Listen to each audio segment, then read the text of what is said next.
Hey listeners, how are you all? Thank you so much for being our awesome members. There's a lot to come more. Sit tight, be comfy, put your headphones. Now let's begin. What if Batman summoned in Hogwarts by Dumbledore for Harry Potter? Batman inwardly sighed as he looked around the room crowded with the most dangerous criminals that Gotham has ever seen. He had just dragged the Riddler in after his latest crime. He released the man who happily wandered over to Jonathan Crane, the ex-head of the Arkham Asylum, for the criminally insane and initiated conversation. The Batman pinched the bridge of his nose and looked around at the crazies around the room. Poison Ivy and Catwoman were sitting in the corner, occasionally glancing at him and giggling. He averted eyes moved from them to the Joker and Harvey Two-Face Dent, who were playing chess on the side of the room. Scarecrow and Riddler had moved to watch them. The Joker laughed at something along with the two geniuses while Harvey looks pissed. He flips his coin and curses as it came on the unscared side up. He turns his attention to his sidekicks, Robin and Batgirl. He takes one last glance around the room and turns to leave, motioning for his young friends to follow, when a bright flash of light along with a large backlash pushed him to the ground. Black was all he saw. Slowly, he started to regain consciousness. His head throbbed from the hard blow he took, and his eyes were still clouded by tiny black dots. When he remembered where he was, he quickly stood up despite his aching muscles. He noticed he was the only one awake. Batman eased a bit and took the moment to survey the damage. Everyone around had been knocked unconscious. The guards, villains, Batgirl, and Robin even. The explosion had left everything else in its place as if nothing happened. The single thing that seemed to have changed was the addition of a ratty old book lying in the center of the room. What was that? He asked Batman. The masked man shrugged and pointed to the book on the floor. Riddler's green eyes read the cover and asked what Hogwarts was. Batman shrugged, and they stood staring at the strange book, waiting for the others to awaken. By the time the last person had awoken, everyone was crowed around the book. What is that? Asked the Joker with a smile. The clown then leaned down and grasped the book. An old piece of parchment fell out, and Ivy grabbed it and read aloud, "Please everyone grasp the book." All of the criminals shrugged their shoulders and grasped the book. When it started to glow, many attempted to drop the book, but found that they couldn't. Catwoman used her other hand to grab onto the closest person not attached to the book, who just happened to be Batgirl. Batgirl, in turn, grasped Robin, who grabbed onto Batman and dragged him along as the book pulled them away. When the light subsided, they were all still clinging to the book, but had appeared in a large area of land. The rustling of dry leaves across the ground was all that broke the dazed confusion everyone had found themselves in. Well, that was fun, laughed the Joker as he looked around. He held his pale, heavily painted face in his hands, propped up by his elbows. He gave an eerie smile that was elongated by the scars that pulled on the corners of his scarlet mouth. His eyes dreamily looked around what seemed to be a forest. "Why do you keep landing on me?" asked the Riddler. "Where are we anyway?" Everyone looked at Batman for an explanation. Batman only glared back at them coldly, as if to tell them to not get any kind of ideas. He started to look around him. A large shadow down casted upon the group. He looked up to see what was causing it, to find a large fortress held up by stone. An iron-black gate stood in their way. It looked to go on forever in both directions. "Well, would you look at that?" said the Joker, highly amused. Obviously he was thinking of what could possibly be inside and what kind of damage he could do. Batman didn't see any other option than to head up to the castle. He turned to face the most dangerous villains the world has known. "We are heading up to the castle for help. If any of you think to escape or cause any kind of chaos, you will regret it when we get back to Gotham." There were sounds of muffled giggles and laughter, but everyone followed Batman up the beaten dirt path nonetheless. The gates seemed to grow larger with each step they took. Batman had an ominous feeling, but he saw no other options. Batgirl cradled the book in her arms. She brought up the rear of the pack, making sure none of the villains turned around to run for it. She looked on the cover to see a large castle just like the one that loomed over them. Her eyes grew large with realization, but before she could say anything, she felt a sharp pain collide to the back of her head, as if someone had hit her hard with a baseball bat. She dropped to the ground with a soft thud. Batman was cut off as a meaty fist made contact with his skull. The man then collected his fallen victims and proceeded to carry them up towards the castle. TBC. Hogwarts. The morning light filtered into the large hall lined with long oak wooden tables. The sound of staccato heels clicking against the stone-cold floors echoed through the vacant great hall. She made her way steadily to the head of the room where sat a long table, very much like the others, perched upon a round stone dais. She took her accustomed seat next to the large head seat where the headmaster normally sat. It wasn't long until the first few students started to roll in along with her esteemed colleagues. Her longtime friend, former professor, and now her boss came strolling into the great hall with a spring in his step and a cheery smile that resembled a young child on a sugar rush. He took his usual seat on the throne beside her. The faint smell of hot chocolate and lemon drops resonated from his brightly colored blue robes. "Hello, my dear." He addressed her and she gave him the customary polite nod. "I think today's going to be a good day. I can just feel it." Smiling broadly, he reached for the most recent newspaper, the Daily Prophet, and began to read. Minerva rolled her eyes as she wondered what he had up his sleeve now. "You seem happy today, Albus." "Indeed I am.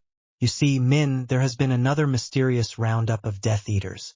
In the article, the reporter wrote that when the law enforcement walked into the office, they found 5 Death Eaters wrapped together back-to-back, unconscious, tied with a silver rope with a letter. The letter read, "Here are more Death Eaters that the Ministry has failed to capture." Interesting. Did they write anything else?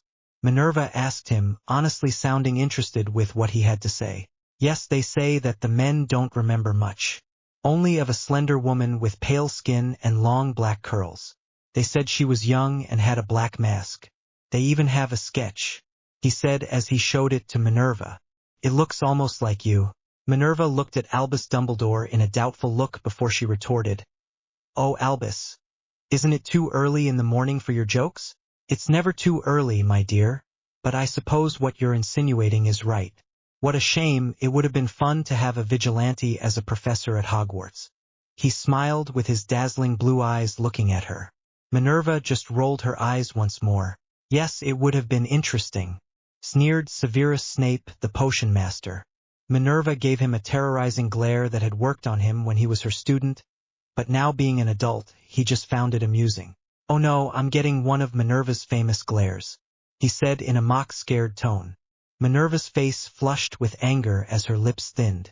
She then tore her eyes away from him furiously and concentrated more on her tea. She decided it was too early in the morning to spar with him. Instead, she turned her attention to the other staff members sitting at the table.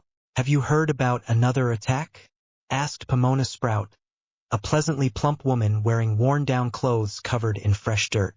She must have been in her greenhouses this morning, thought Minerva. Frizzy silver hairs came out from underneath her woven hat.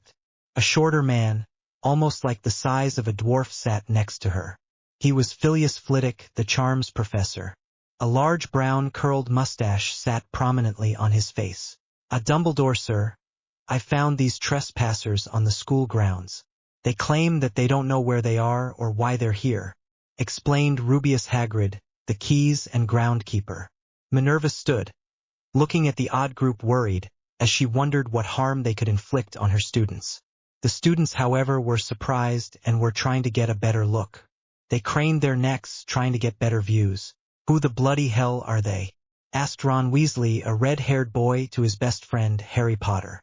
Harry replied, "I don't know, but they look like a freak show, especially the clown." "We're the freak show?"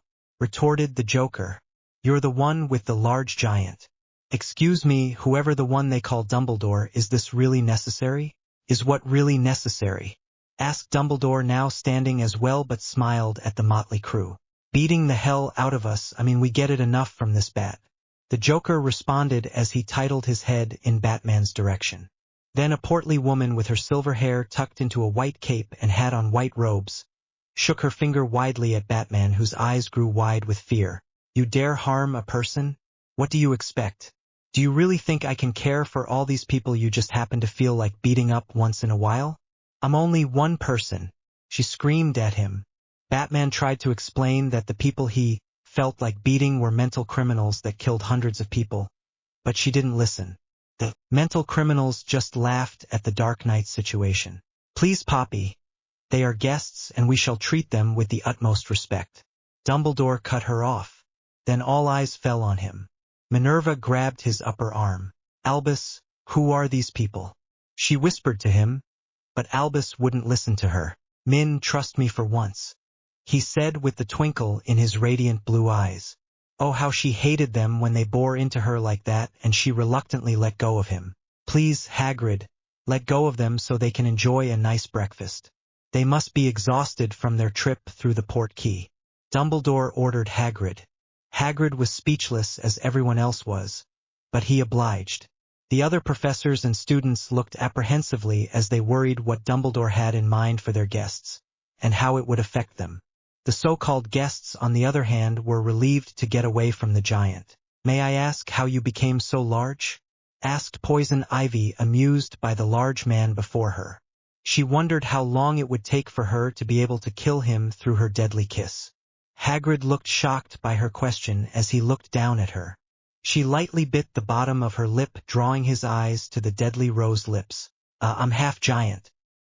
He simply answered and then went to the staff table before Poison Ivy could do anything to him. The guests looked around as they wondered where they would sit. Please sit anywhere for now. Dumbledore gestured to the 4 tables in which sat the petrified and curious students. The villains glanced around before breaking apart to find seats. The Riddler, Two-Face, and Scarecrow found seats at the end of the Ravenclaw table, and quickly became engrossed in a conversation about their most recent killing spree. The Ravens sitting near the 3 men slowly inched away. At the Gryffindor table, Fred and George had snapped out of their shock and started to laugh. The Joker heard their laughter and pushed a first year off the bench so he could sit across from the redheads. They stopped their laughter for a second and stared at the scars that put a permanent smile on his face. Want to know how I got these scars? The Joker asked when he saw them staring. Kissing Minnie? Asked Fred. Under the mistletoe. George finished without missing a beat. The Joker laughed and smiled, his scars making his already creepy smile that much worse. I like you too. What's your name? The clown asked. Fred Weasley said, the slightly shorter of the two. And I'm his extremely handsome twin, George Weasley said. George. Prankster extraordinaires. They finished together. The Joker laughed. I'm the Joker. Nice to meet such fine pranksters such as yourselves, he said with a giggle. The trio started to chat excitedly about the different tricks they have pulled. Robin and Batgirl looked around and then walked to the Hufflepuff table. It was the only table that the villains hadn't taken to sitting at. Batman, on the other hand, walked up to the headmaster who sat in the front of the room at the staff table. Dumbledore greeted him with a smile while Minerva glared at him, as if to warn him not to cross her path. The other professors tried to eavesdrop, at the same time were scared of getting beaten up, so they tried to act impassive. May I help you? Asked Dumbledore. Yes, I would like to know where I am, and why you would let these murderous villains into a school filled with innocent children. He asked defiantly. Murderous? Asked Minerva, shocked of what Batman had just said. Please, Min, do not interrupt our conversation. Dumbledore dismissed her, which made her face flush red with fury. How dare he silence her when it came to the protection of her students, she thought. May I ask what your name is? Asked Dumbledore. Please just address me as Batman, sir. He replied, irritated now. Yes, well, Batman, I have my school under control, and assure you that none of my students are in danger. After breakfast I will explain everything to you, but for now I suggest you join your friends and eat, suggested Dumbledore kindly. Batman looked the teachers over as they were varied in size, age, and shape. He then looked at the only other person who would look him in the eyes, which was Minerva McGonagall. She looked completely venomous and deadly. He then nodded at Dumbledore before he made his departure to Batgirl and Robin. Catwoman and Poison Ivy looked around at where to sit.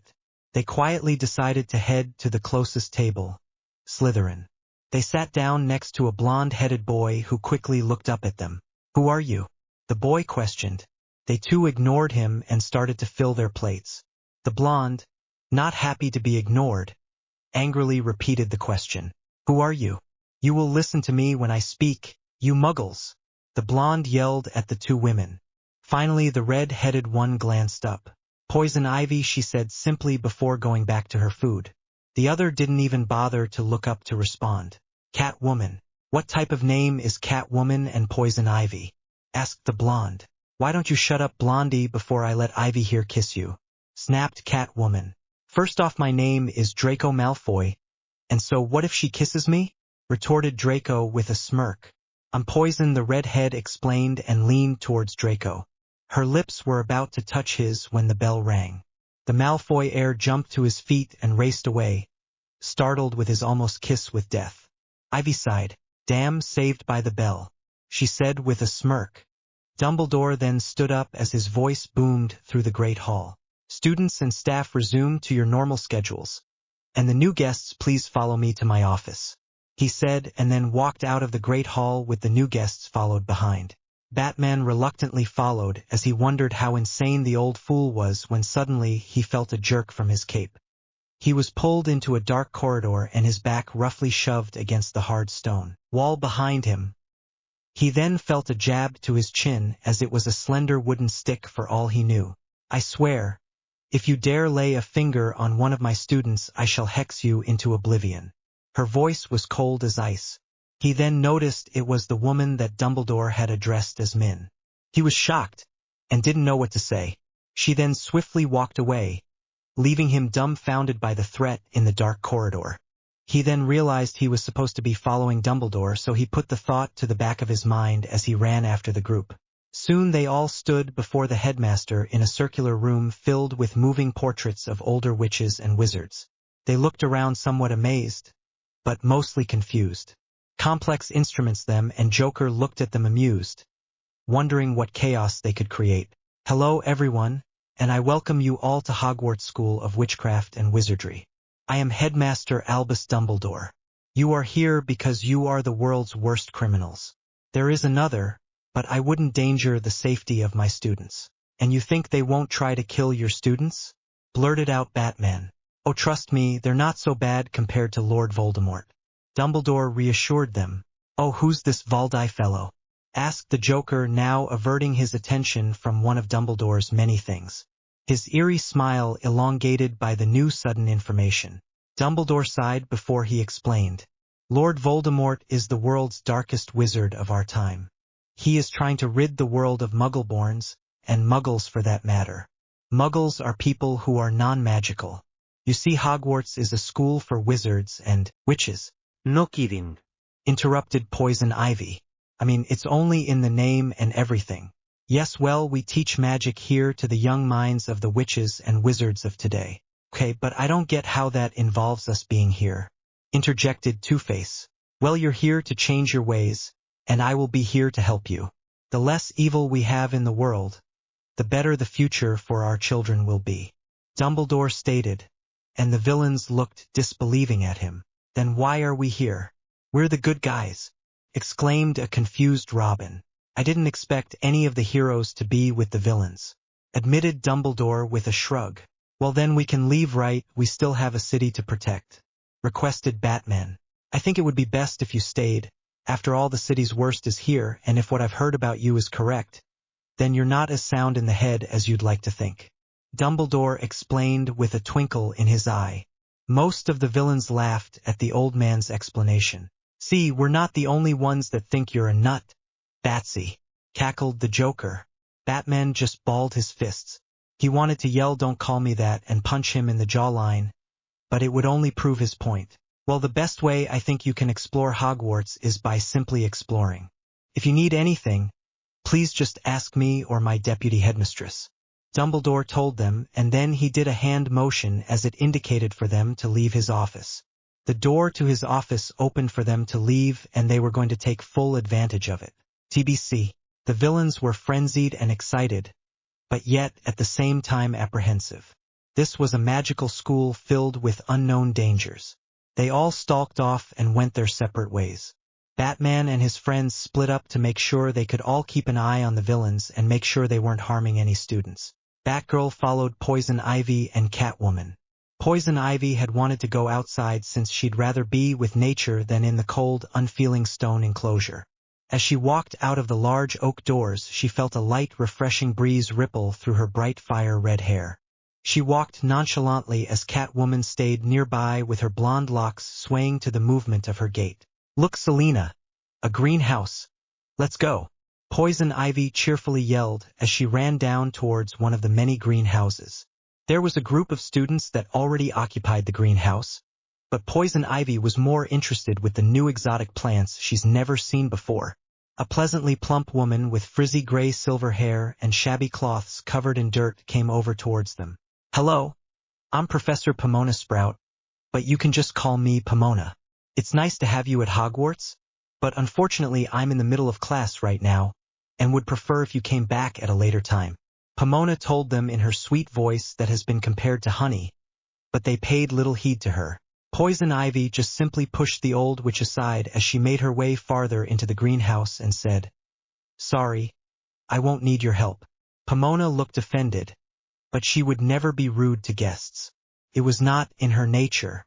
"Fine then, just please try not to distract my class," Pomona asked sincerely as she looked at Catwoman, who just stood there having no interest in plants at all.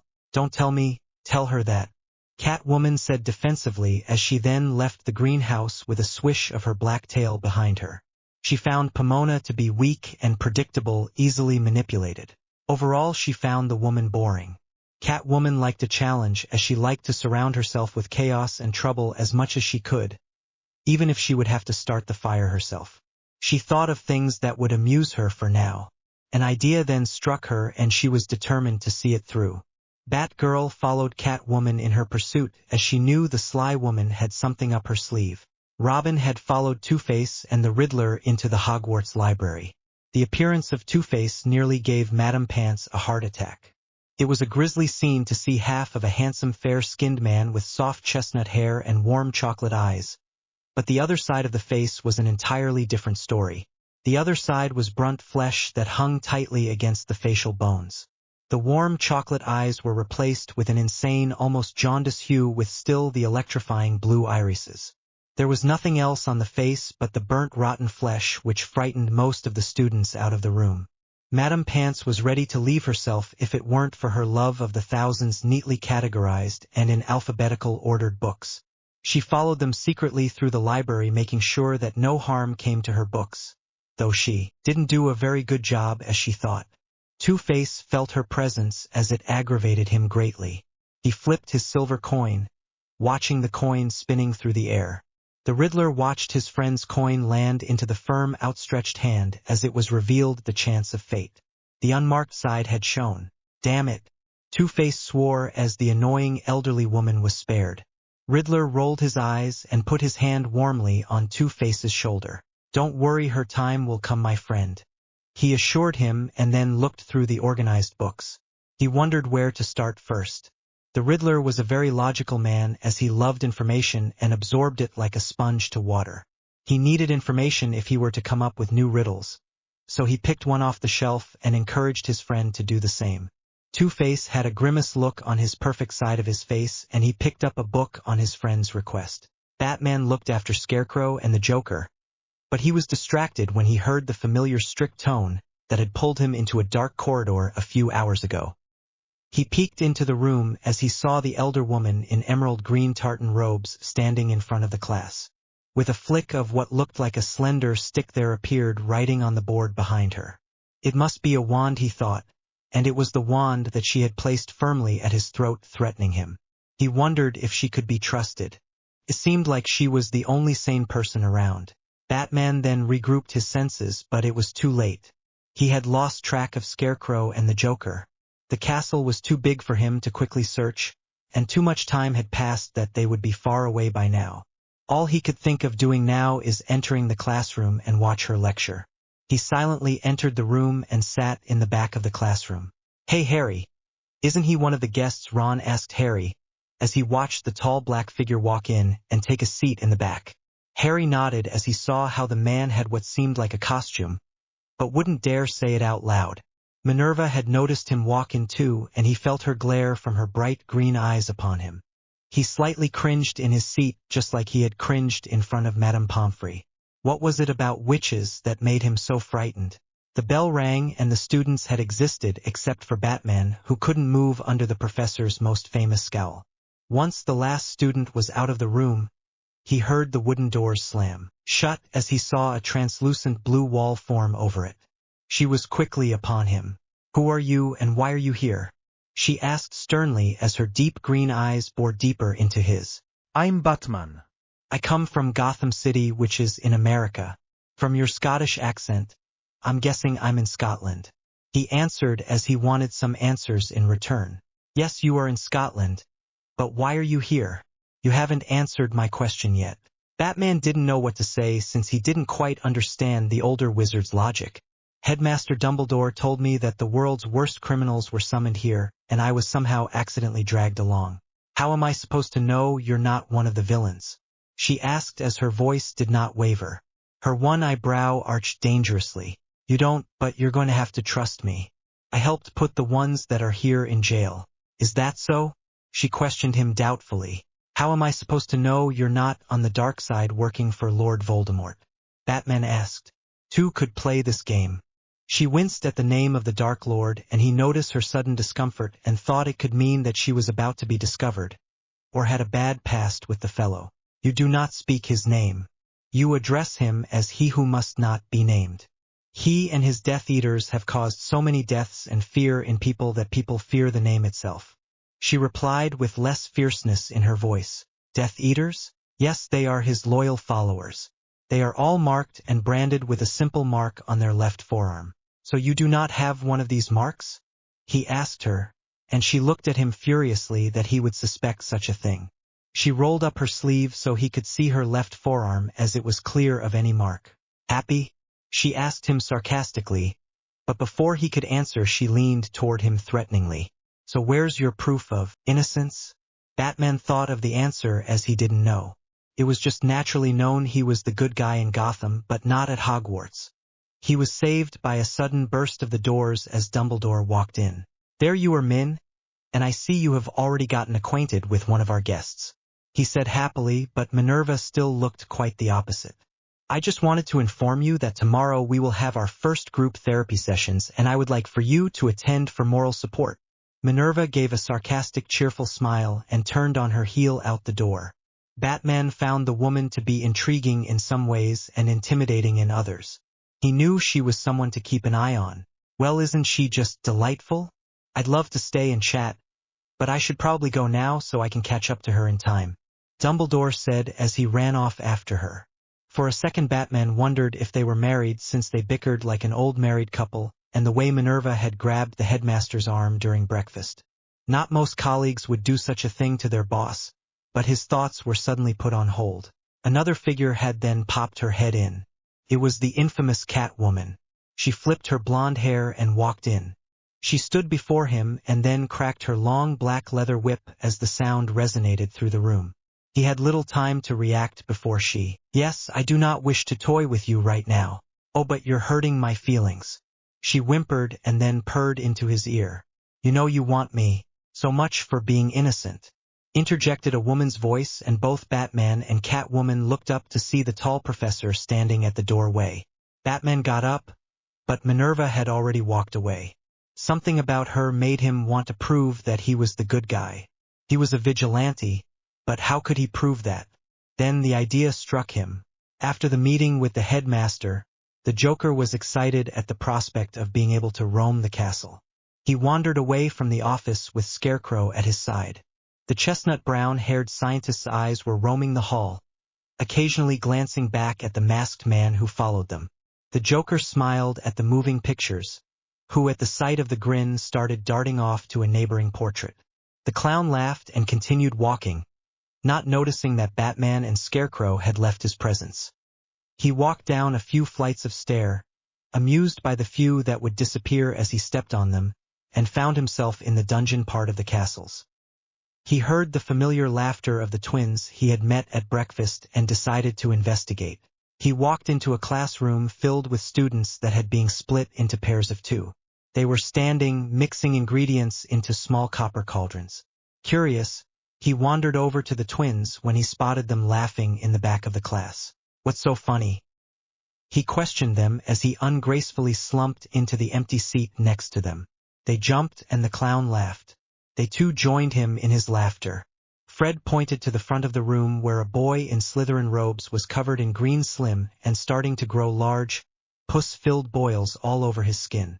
Yup. Nude eyes in his potion. Classic, laughed George. Nude eyes? The Joker repeated amused. Before the boys could answer, a severe voice spoke up. What are you doing here? Questioned the professor with a sneer. The trio looked up and the redhead slightly paled, but the Joker just continued to grin. You know, just looking around, seeing what my new home has to offer. Come on, lighten up. Why so serious? The Joker cackled insanely as he got up and moved his face in front of Snape's. You want to know how I got these scars? The potion master arched his eyebrows in a nonchalant way as his dark eyes remained impassive towards the crazy clown. The green-haired man just grinned, the scars elongating the insane smile. His eyes then landing on the man's left forearm. He grabbed it and flipped it so the inner wrist faced out. What's this? He asked, trying to push the sleeve up enough to see a black mark etched on Snape's wrist. Out of my classroom, now, screamed Snape as he pulled his arm away from the madman. The Joker pouted for a second before smirking and obeying the man. Before he walked out of the room, he turned and said, If you ever need me, here's my card. With that, he pulled a playing card from his pocket and skillfully flipped it to the now scowling man. He grabbed the card out of the air and flipped it over, which revealed a smiling Joker on the flip side. Scarecrow, after leaving the Joker, had stumbled upon an unused potions classroom. He picked up a book that describes the properties of magical potion ingredients. He smiled as he realized that the magical things could make a very potent version of his fear toxin. He smiled at the thought. He even had a school full of test subjects.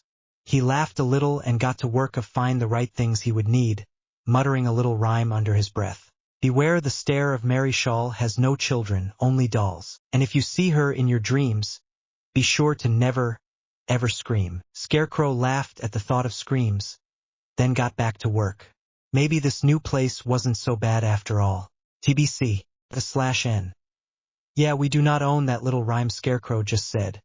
But if you know where's it's from, then your reward is the new and improved fear toxin. And maybe I'll just update the same day too if you guess right. The first therapy session is 1. P.S. This is not proofread and we sincerely apologize for the many little mistakes, as I'm sure there are many. But both of us are too lazy to proofread 88 pages. With that being said, we hope you enjoy. The wind was cool as it caused his cape to billow behind him. He made his way to a neighboring town called Hogsmeade, which was a short 15-minute walk. Phileas Flitwick had given Batman an issue of the Daily Prophet as he read about the issues the neighboring town has been having, mysterious attacks and break-ins, saying the Death Eaters are behind it. He was in the staff room at the time where they talked about closing the Hogsmeade trips for the students. If he couldn't protect Gotham, then he would protect the school, and Hogsmeade he thought was in his jurisdiction. The students did visit there often, and therefore he had to make sure it was safe. It might also prove his innocence for Minerva, and he could therefore gain her trust and learn more about the magical world through her. Screaming. This was too easy, he thought. Batman had made advancement towards the man in an inhuman speed as his strong arms had clasped around the man's neck and turned him around to get a closer look at him. He wasn't much to look at. His face was red and blotchy, and he was indeed holding someone captive. A woman with dirty blonde curls had started to gasp for air. Are you all right? Batman asked in his low monotone voice, which sent chills down most of the people he faced. Before she could answer, her eyes grew big, and he saw that the man had his wand out. The last thing he saw were penetrating emerald green eyes look into his, and then he saw black. Batman jolted up as he found himself in a dark room where the only light was coming from the fireplace. Before he could do anything further, a firm hand gently forced him back down. No sudden movements, scolded a woman's voice. It sounded like Minerva's, but he couldn't see her face. All he could see were those familiar green eyes. She cooled his face by applying a damp cloth on his forehead. He was lying on an uncomfortable couch that had a red tartan blanket draped on the back. You should have not ventured from Hogwarts. You're a muggle in a magical world. This suit, the woman said with a smirk on her face as she knocked on his padded outfit. may protect you from bullets, but not spells and curses. Batman then grabbed her hand before she could remove it. The hand was soft and smooth to his touch as he realized she had removed his gloves and cape. All that was left was his under armor. Even his mask was removed, leaving his identity exposed to her. She looked at him with her penetrating green eyes as he tried to look for any answers in them, but they revealed nothing. "Who are you?" he asked. She quickly pulled her hand out of his and answered equably, "No one." Batman awoke the next morning in a large bedroom where all the male guests had to share a room. All the head houses agreed that it would be unethical if they slept in one of their house's chambers since they didn't even sleep with the children. They had their own private living quarters and the guests should receive one too while they are staying here. Batman wondered whether he was dreaming or not. What had happened last night? He remembered he had experienced the most excruciating pain he has ever felt. Then a gray tabby cat with peculiar markings had emerged from the darkness only to transform into a woman with Minerva's green eyes and condescending tone of voice. But it couldn't be her. The woman before him looked young and around her late 20s. Her ivory pale skin was smooth and her hand was soft to the touch. Her smirk on her red rose lips was of confidence and powerful, but yet merciful. The time had come for the dreaded group therapy session where Dumbledore was in charge of all the new guests and the heads of the houses were there for moral support. "Where's Pomona?" asked Minerva to Filius Flitwick. "She's over in Hogsmeade comforting Madame Rosmerta." "Did you know she was a victim of an attack last night?" he asked astonished. Minerva acted shocked as well. "Really, I hope she's all right," Minerva exclaimed while Batman eyed her suspiciously. Couldn't be her. She was too old to fit the part. But yet she had the same charisma, color skin, hair, and eyes. "Hello everyone, and welcome to the first group therapy session. I think we shall all start off by explaining a bit about ourselves. Joker, would you like to go first? Tell us what you think might have made you how you are today." Dumbledore addressed everyone. The other Gotham residents sighed, knowing that the Joker never told the same story of his past twice. "Come now, you little bastard. Let's put a smile on that face." And then he put the blade in my mouth and carved a smile onto my face. I killed him, of course, wouldn't you? But I must admit, he helped me find the funnier side of life. After that, I found my dad and taught a lesson he won't forget about forgetting to smile. The Joker finished with a laugh and looked around. Most of the teacher had horrified looks on their faces while his fellow villains were trying to suppress laughter. The Bat Clan didn't look too impressed. That's horrible. You poor thing. How could anyone do that to a child?" asked Poppy, looking worriedly at the Joker's smiling face. "Don't feel too badly for him, he changes his story every time you ask," said Batman with a roll of his eyes. "I only change it every time because if I tell the truth." The Joker didn't finish his statement as he looked at Batman in utter horror and cringed slightly towards Two-Face, who happened to be sitting on the same couch as the clown. "You did that to him, didn't you?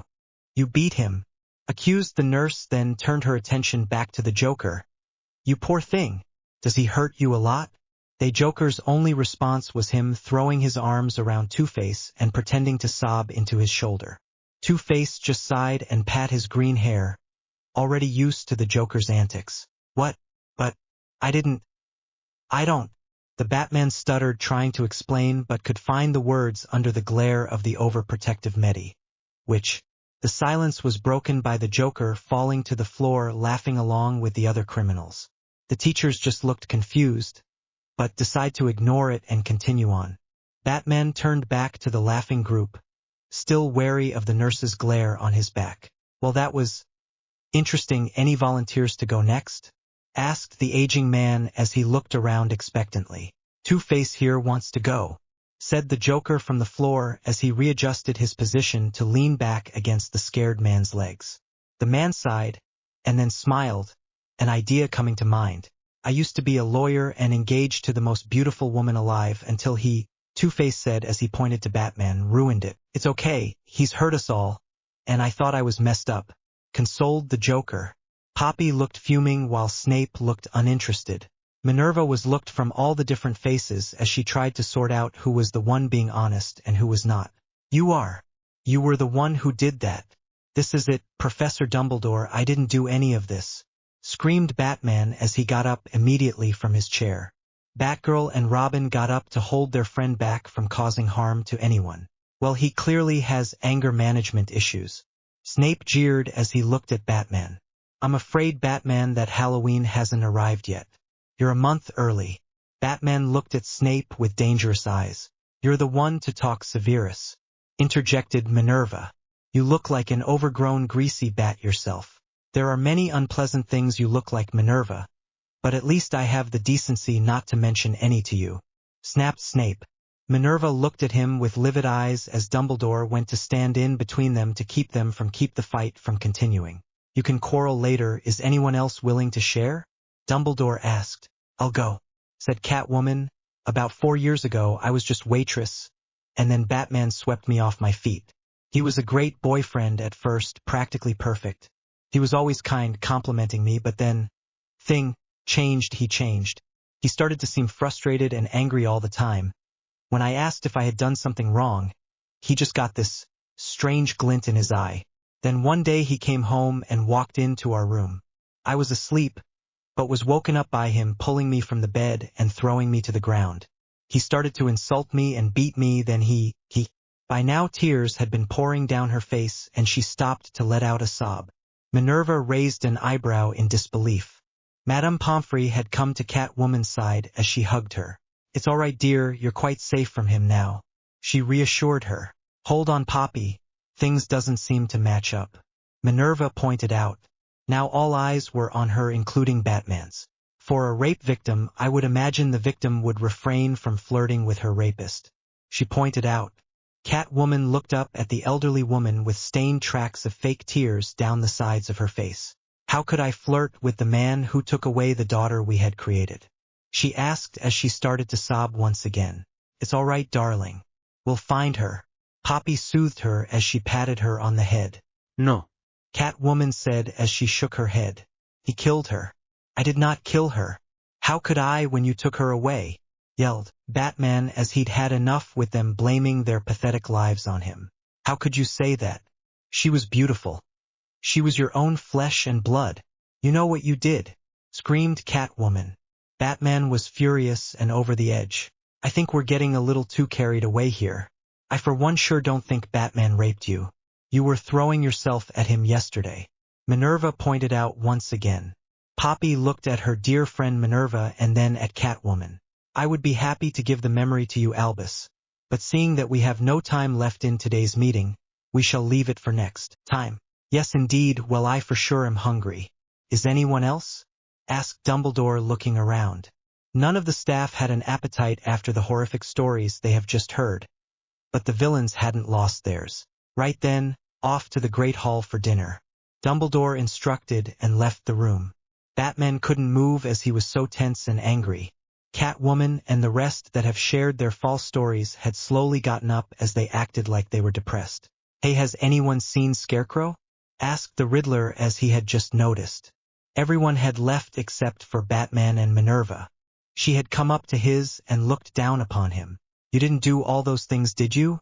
She asked. Batman just merely shook his head. No, I didn't. Then I believe you. We should head to dinner. You look like you could use some food in you, she said with the familiar smirk he had seen last night. Her green eyes looked into his dark ones, and then she turned and left the room. It had to be her, he thought. The two arrived at dinner to see everyone at the seats they sat in earlier. Only the two female villains had moved to the Hufflepuff table, and were currently attempting to annoy the youngest crime fighters. Minerva left for the head table and Batman located the Joker and went to keep an eye on him. As he approached the Gryffindor table, he overheard the Joker asking a black-haired boy something. Hey kid, how'd you get that scar? The Joker said as he leaned across the table to peer at the lightning-shaped line. Ah, was all the shy boy said. Wanna know how I got mine? The Joker then asked as he leaned back from looking at Harry's scar. He kissed Minnie, stared Fred with a grin, and got rejected, finished George. Really? Asked Harry, interested. Bloody hell no. The twins said simultaneously. They laughed and Harry joined in. The Joker just watched in interest. So who are you? Questioned the clown to Harry. Harry Potter, answered the boy. Nice to meet ya. You can call me the Joker, said the clown before he reached across the table to grasp Harry's hand and shake it violently. Nice to meet you too, I guess. You seem like a smart kid. Do you know anything about this Lord Valdi fellow? Asked the Joker with a grin. Harry snorted at the name the Joker gave Voldemort. He is a dark wizard who is trying to take over the world because he believes every knot of pure blood to be below him, even though he's a half-blood himself, replied Harry. So, where is he now? I think he is still floating black thing since his last host got killed, explained Harry. Oh, really? How interesting. Who killed him? Questioned the green-haired man. Harry gave him the poke of death, exclaimed the twins in unison. It is not my fault he burned at my touch. And how do you know about that? Said Harry, eyeing the red-headed twins. We have our connections, replied George as Harry eyed them doubtfully. Okay, we overheard you and Ron talking about it, said Fred. Well, so anyone know how to catch this black smoke? Asked the Joker with a mischievous grin on his face. Over that the Ravenclaw table, the Riddler was in a very interesting conversation with a blonde-haired girl named Luna Lovegood. Rip one off and scratch its head. What once was red is black instead. What is it? Asked the Riddler. A match. I never am always to be, no one ever saw, nor every will, and yet I am the confidence of all to live a breath on this terrestrial ball. What am I? Luna replied with a dreamy smile and far-off look. Tomorrow, the Riddler simply answered before he shot one back to her. What comes once in a minute, twice in a moment, and never in 1,000 years? The letter M. When you don't know it, it is something, but when you know it, it is nothing. What is it? Replied Luna without missing a beat. It's a riddle. The Riddler laughed and then continued his riddle off with Luna.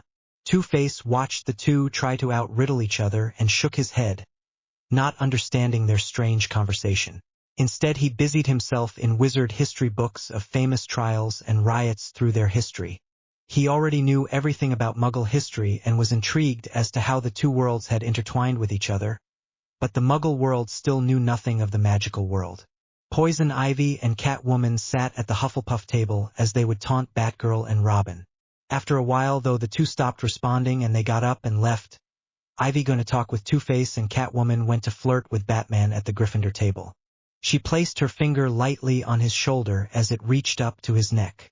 Batman flinched to the touch. Oh, you're so tense, she teased. Get away from me, Selina. Batman growled as he hit her hand away. What's the matter, Bruce? She asked and then bent low to his ear. Do you ever think of me? She then purred and laughed as Batman abruptly got up. Thanks, Batman said to Minerva as he drew her from her thought. Oh, you're welcome. Good night, Batman, or should I say Bruce, she said and winked. Batman wondered if she had overheard them, or did she simply know more about him than he thought. He made sure no one was watching him as he stealthily made his way out of the great hall to follow her. He heard the clicking of her heels against the stone floor. He ran to catch up, but then the noise of her shoes stopped. He could see her silhouette illuminated by the little glow from the torches on the wall. She looked around as if she had heard him. He quickly moved behind a suit of armor to keep from being seen. Were witches' senses heightened than Muggles, or did she just have inhuman senses of hearing? When he turned to see if she was still there, he saw that there was no one there. Where had she gone? It was past curfew, but the Joker didn't care. He never followed the rules. He found himself in the dungeons looking for Scarecrow. As he continued down the hall in search of Jonathan, he turned a corner and ran head first into a cloaked figure, knocking both men to the ground. The Joker jumped up giggling and offered his hand to Snape, who turned out to be the man he knocked over. The man grasped his hand, but let go with a yelp as the Joker laughed and showed his palm, which had a Muggle joy buzzer in the center of it. I've killed people with this thing before. You're lucky you let go. Sue, what was that thing on your arm that you didn't show me earlier? The Joker said, smiling at the scowling man. Nothing that concerns you, sneered the man. Come on, it can't be that bad, said the Joker as he tackled Snape back to the ground. They wrestled on the floor before the Joker managed to pin the slightly larger man to the ground face down with his left forearm pinned to his back. Still holding him down, the clown pulled up Snape's sleeve up and looked at the dark mark that stained his inner arm. What's this? Questioned the madman. That's none of your business, exclaimed the captured man. The Joker rolled his eyes and pushed the man's arm up farther, threatening to snap it. You sure it's not? Asked the Joker with a grin. Fine, it's the dark mark, exclaimed Snape, not wanting to deal with the madman any longer. But the clown wasn't done interrogating him. And what is this dark mark?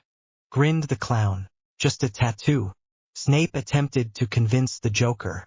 All he got was his arm being twisted a little harder. Are you sure that's all it is? Yes, that's all it is. Fine, then I'm sure you won't mind me telling the general population about your cool tattoo and offer to give them to students then, will you? Said the giggling madman. And oh, please don't do that. That's what I thought. Now be a good bat and tell me what I want to hear. Snape heard the unsaid threat and quickly began explaining the dark mark and anything else the madman wanted to know, fully knowing he was not a clown to be messed with. When he finished explaining, the Joker let him up and walked away with a grin, his laughter echoing through the halls. A shiver went down Snape's spine as he hurried back to his rooms, not up to finishing monitoring the halls. After the encounter with Snape, the Joker continued on with his original mission to find Scarecrow. Eventually he found him in an abandoned classroom, different random ingredients scattered randomly on the tables around him. The scientist was carefully pouring a liquid, what he suspected to be fear toxin, into the metal canisters he always seemed to have on him. Slowly he sneaked up behind him and lunged at him, covering the man's eyes with his hands. Guess who? The clown exclaimed happily. He got a cloud of toxin to his face for his efforts. The clown laughed hysterically and stepped away from the surprised scientist. I don't understand why my toxin never affects you, said Scarecrow with a sigh. I don't know, Johnny boy. Maybe you didn't make this batch right? You know, having only magical things to make it with? Questioned the laughing clown. Crane glared at the clown for the name, then shook his head in denial and pointed to the far corner, where a student sat curled up in a ball muttering nonsense with tears streaming down his face. The Joker laughed. You know, Johnny, with all this magical crap, I bet your fear toxin could use an upgrade. The Joker trailed off as he watched the thought pass through Crane's eyes. Interesting idea, said the scientist, and he turned back to the paper he was writing on and began to formulate the equation. But that can wait till tomorrow, 'cause even crazy scientists need their sleep. Besides, you need to hear about the group therapy you missed. And with that, the Joker slung his arm around Scarecrow's shoulder and dragged him back to the rooms him and the other crazies shared. Joker wasn't the only one who roamed the corridors at night. Batman needed to get away from the insane Gotham villains in order to keep the rest of his sanity intact. The corridors were dark and quiet. It was peaceful as it was empty of loud students roaming to class. There was then a dark shadow from the corner of his eye. He turned and saw a young boy with a messy black uneven hair. He had round-rimmed glasses that scanned his surroundings to make sure he was by himself. Batman found this to be suspicious and odd, so he stayed behind to see what the boy was really up to. The boy had a weird red mark on his forehead of a lightning mark, as he had a little backpack that he stashed in an abandoned and used teaching room.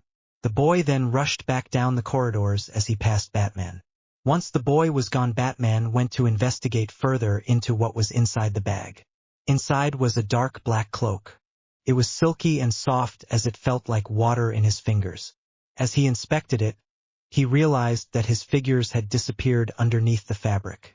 He concurred that the cloak was some kind of invisibility mechanism. It was exactly what he needed if he wanted to find out what Minerva was really up to. He wrapped it around him as it felt like nothing. He walked back through the halls unseen, hoping he'd eventually run into her. It was not long after he passed the great hall that he heard the familiar sound of heels clicking against the cold stone floor. He knew it was her. He swiftly made his way to the noise. He soon caught up and saw Minerva as she walked through the halls. Her green eyes glanced around her as she looked for any signs of movement. He watched her and studied her carefully. Her every move was carefully mentally noted as he followed her. After some time, she walked up to a painting of an old wizard and said, "Ginger Newts." The painting then swung open and Batman slipped through after her before the door closed. It led into a dark room which was suddenly illuminated by blazing flames in the fireplace. He then saw the familiar caramel-colored couch draped in the red tartan blanket. He was in the same room as he was in last night. Minerva made her way to the desk in the far end as she briefly looked at the pieces of parchment that laid scattered there. All were in the same place as she had left it. Batman watched her as he sat down on the couch he was on last night to see if it really was the same couch, and it was, as it was stiff and uncomfortable. Batman returned his attention to Minerva, who had then taken off her square-rimmed glasses and squeezed the bridge of her nose as she looked tired and stressed out. She surprisingly didn't put them back on as if she didn't need them to see. She made her way across the room to a door in which led to her bedroom. Batman contemplated the thought to whether he should follow her into her private chambers, but he didn't have enough time to choose as the door was closed. He couldn't reopen it without her suspicions, so he waited outside the door. Batman looked around her room at the moving photographs where there were few. One was in a silver glass frame in which there was a tall, slender woman in a red tartan dress to show off her hourglass figure. She had long black tresses of hair and warm brown eyes. She stood smiling next to a lean, tall, well-built man with a button-up shirt and khakis. The man had chocolate brown hair with a thin face and high cheekbones and green eyes like Minerva's. In front of the smiling couple was a little girl with black long hair like the woman's and fair skin, though the girl's bone structure in the face was of the man's, as she had his dazzling green emerald eyes as well. Beside her was a young boy who looked like the man in the picture. He figured he was looking at the younger Minerva with her parents and younger brother. They looked like a normal middle-class family. Another picture was of Minerva in cap and gown smiling next to a woman with golden locks of hair and gray-blue eyes. Minerva's smile was genuine as he saw how happy she was. The last he looked at was of Minerva standing beside two men. One he recognized as a younger Albus Dumbledore. He could tell by his blue shimmering eyes and half-moon spectacles, and his beard and hair was of an auburn shade. The other man was a man with blonde hair and heavily scared face. He had a wooden leg as they all smiled back. The three were covered in dirt, grim, and gashes over their bodies. He wondered what the photograph was from. The silent click of the door opening alerted him that someone was entering the room. He turned around to see that the bedroom door had opened, and there standing at the doorframe was the woman he saw last night. Her raven-black hair was this time up in a loose bun, as her dark black simple mask sealed her identity. She had on black, 3 broomsticks, she said loud and clear as she threw the dust to her feet. Before he knew it, he felt a strong force pulling him backwards as he felt like his insides were being ripped out. The sudden pain was replaced by nausea as he opened his eyes to see that he was in another fireplace in what looked like a pub.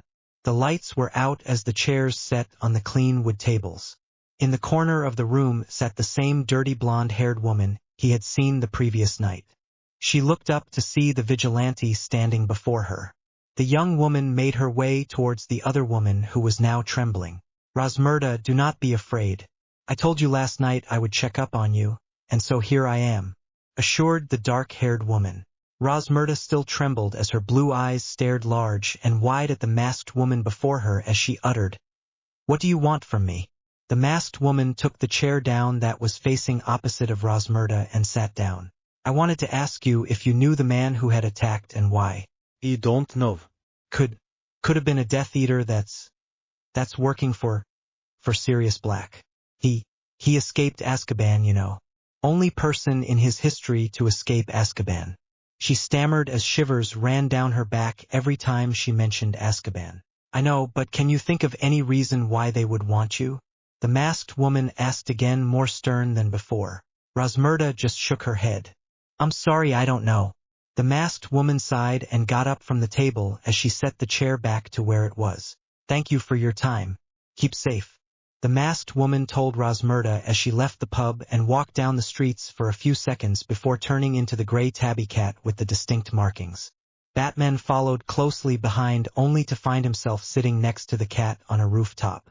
The cat sat perfectly still as her ear slightly twitched from a slight noise. Batman listened as well. The cat then suddenly jumped down onto a lower ledge and down to the ground. Once it landed on its 4 paws, it darted down an alleyway. Batman kept a close watch at it as he ran the same path from the rooftops. The cat transformed into the tall masked woman with a faint pop. Her wand moved in lightning speed as tearing of a garment could be heard. The wizard turned in shock as he faced the heroine. There on his left forearm laid the mark that Minerva had been talking about earlier. "Isn't it late at night for you to be wandering around?" she asked as her voice cut like daggers. The man smirked. He was middle-aged with rugged dark brown hair. "So you're the famous young female vigilante," he mocked. "Shouldn't you be running along now and play with your dolls? But this is far more entertaining than playing with dolls." She chided. "Where were you going? What makes you think I'm going to tell you?" he asked with a cunning voice. "I'll give you to the count of 3 to tell me what I want to hear, and let's just say you don't want to know what happens after 3, or, worse, what happens if you lie," she threatened. The man merely laughed at the confident young witch before him. 1, 2. Still no reply from the man, and before she could say 3, the man had whipped out his wand as a red beam of light had suddenly came her way. She dodged it with ease as she struck the air with her wand, sending his wand flying through the air. He was now powerless. He looked defeated as he was at her mercy. "That wasn't very smart of you," she retorted. When he went to move for his wand, she sent a red jet of beam like he did towards the wand, causing him to back away. "I wouldn't do that if I were you." He just sniggered, and then the wand had flown in the air to his hands as he dodged the hex she had sent. Curses had been simultaneously sent back and forth between them as they wasted no time in using a shielding charm. Batman was surprised by the woman's flexibility and agility. She slowly moved her way closer to the wizard as he moved back, since he seemed to notice what she was up to. Few words were spoken, but if ever one slipped it was from him. She was more skilled in wordless magic. But then her wand flew from her grasp as he caught it in the air. He laughed wickedly. "Such a shame that a pretty witch like you has to die," he trifled in a gruff tone. He circled her, and Batman wondered if he should step in. He didn't want to blow his cover, but he didn't want her to die either. Instead, he decided he would hold out a bit longer. The wizard went to brush a loose strand of dark hair that had fallen from her bun out of her face. She swiftly grabbed his arm as she pulled him down. The action was done quickly, as he didn't have time to react, as she had physically pinned him to the ground. Her hand had retrieved the wands from his hand as she gripped hers and put his in her belt. Her hand pressed his face firmly into the hard, cold cobblestones. Their sharp edges protruded into his flesh. Batman had watched it all as he marveled at her strength. She had him at wand point as it was pressed against the back of his neck, threatening to puncture a hole and let the fresh warm blood trickle down. "Such a pity for you to lose to a pretty witch like myself," she spat in a mocking tone of voice. Her long fingers griped his hair, drawing his head back before smacking his head hard against the pavement. He let out a cry of pain from the blow. She then pulled his hair again to lift his head up. His face winced in discomfort as his eyes shut closed. "Now be a good boy and tell me what all the Death Eaters are here, and maybe I'll delay your death," she spat. He struggled against her, but her wand only wound him tightly in silver string. "Kill me then, I will never talk," he yelled. Her face distorted in anger as she would love to kill the Death Eater underneath her, but she would never be able to bring herself to do it. Nor would she torture him further for information. Batman couldn't believe his eyes. Did she just kill the man? She got up from the ground, and despite her bleeding from her wound, she dragged the man to the side with a little note she always left with the fallen Death Eaters. Batman went to move towards her to see the letter, only to step in a puddle, causing the masked woman to become aware of his presence. She whirled around as she shot a hex from her wand. Batman ducked, but it had hit him as it caused the cloak to fall to his side in a heap. The masked woman stared at Batman disbelieving as he read her face of shock. She took off in a run down an alley. He quickly grabbed the fallen cloak as he ran after her. With his unearthly speed, he was able to catch up with her, but she made sharp turns, causing him to go reeling and having to turn around several times, giving her distance from him. He slipped the cloak over him so she could no longer see him or calculate how far or near he was to her. She focused on the path ahead of her, only to collide hard. Batman removed his cloak as she could see it was him, but before she would react, he grabbed her wrist as he shoved her up against the wall, causing pain to rush over her shoulder blades. Her hands were forced above her head, so she couldn't reach for her wand. "You killed him, didn't you?" he asked harshly. She breathed heavily, trying to catch her breath. His grip tightened around her wrists as he shook her to get an answer. Her wrists started to bruise and pain had rushed up her left side, in which she bared the deep cut which started to bleed again. She shook her head. "No, now let go of me now," she commanded as her pale ivory skin was now flushed red. "You're not in the position to issue orders, Minerva." He yelled at her with equal amount of fierceness in his voice. Her green eyes were dangerous as she had a venomous look. With a faint pop she was out of his grasp. She ran down the alleyway in her cat form, hiding herself in the shadows. He had lost sight of her and he punched the wall in frustration. The sound of his fist striking with the hard brick causing it to break under his strength sent chills up the masked woman's spine. She had swiftly made her way into a closed, abandoned, dark, dusty shop as she transformed back to her human form. She looked down at her side as she was losing a considerable amount of blood. She breathed heavily, trying to stifle the pain. She had stumbled into the fireplace and got out the silver dust of flu powder. "Hogwarts," she uttered under her pain. She was sent back to Hogwarts to her own room. She crawled to her bathroom where she cleaned the wound before fully healing it with a wave of her wand. Her breathing settled as the pain had subsided. Batman had found his way back to the Death Eater. He looked at the note as he read, "Don't forget to deliver the message." It was written neatly and clearly left for him. Thankfully Batman had felt a pulse on the man's wrist and he noticed it was his left. He shifted his eyes to look at the mark that was brandied to his skin.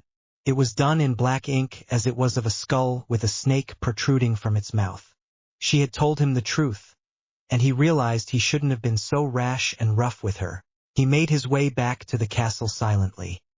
He felt guilty about the whole thing and wished she would accept his apology. He too wrapped up with his thoughts that he didn't notice the sudden shift of temperature. He could see his breath in front of him fog up. He felt even more depressed for some reason, as if he'd never be happy again. He then felt a shiver go up his spine as he saw a heavily black cloaked figure move towards him as there were 3 more just like it advancing on him. He backed away only to run into one behind him. He spun around and the cloaked figure had his mouth open, soaking what seemed like all the air inside his lungs, all the life within him. He couldn't move. There was an unexpected bright ball of light that moved across his line of vision, and he felt himself passing out once again. He felt warmth against his face.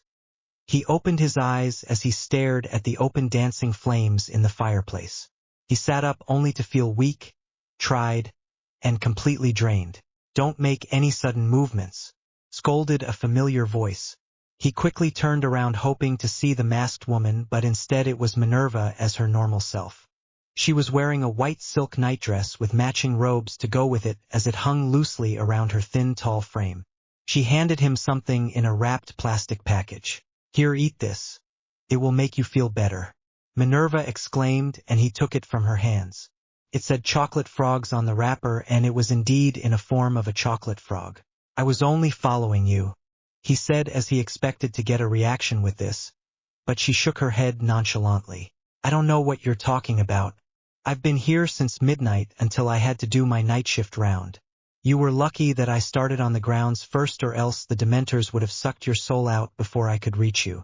He arched his eyebrow, but unlike last night, she kept the mask on his face.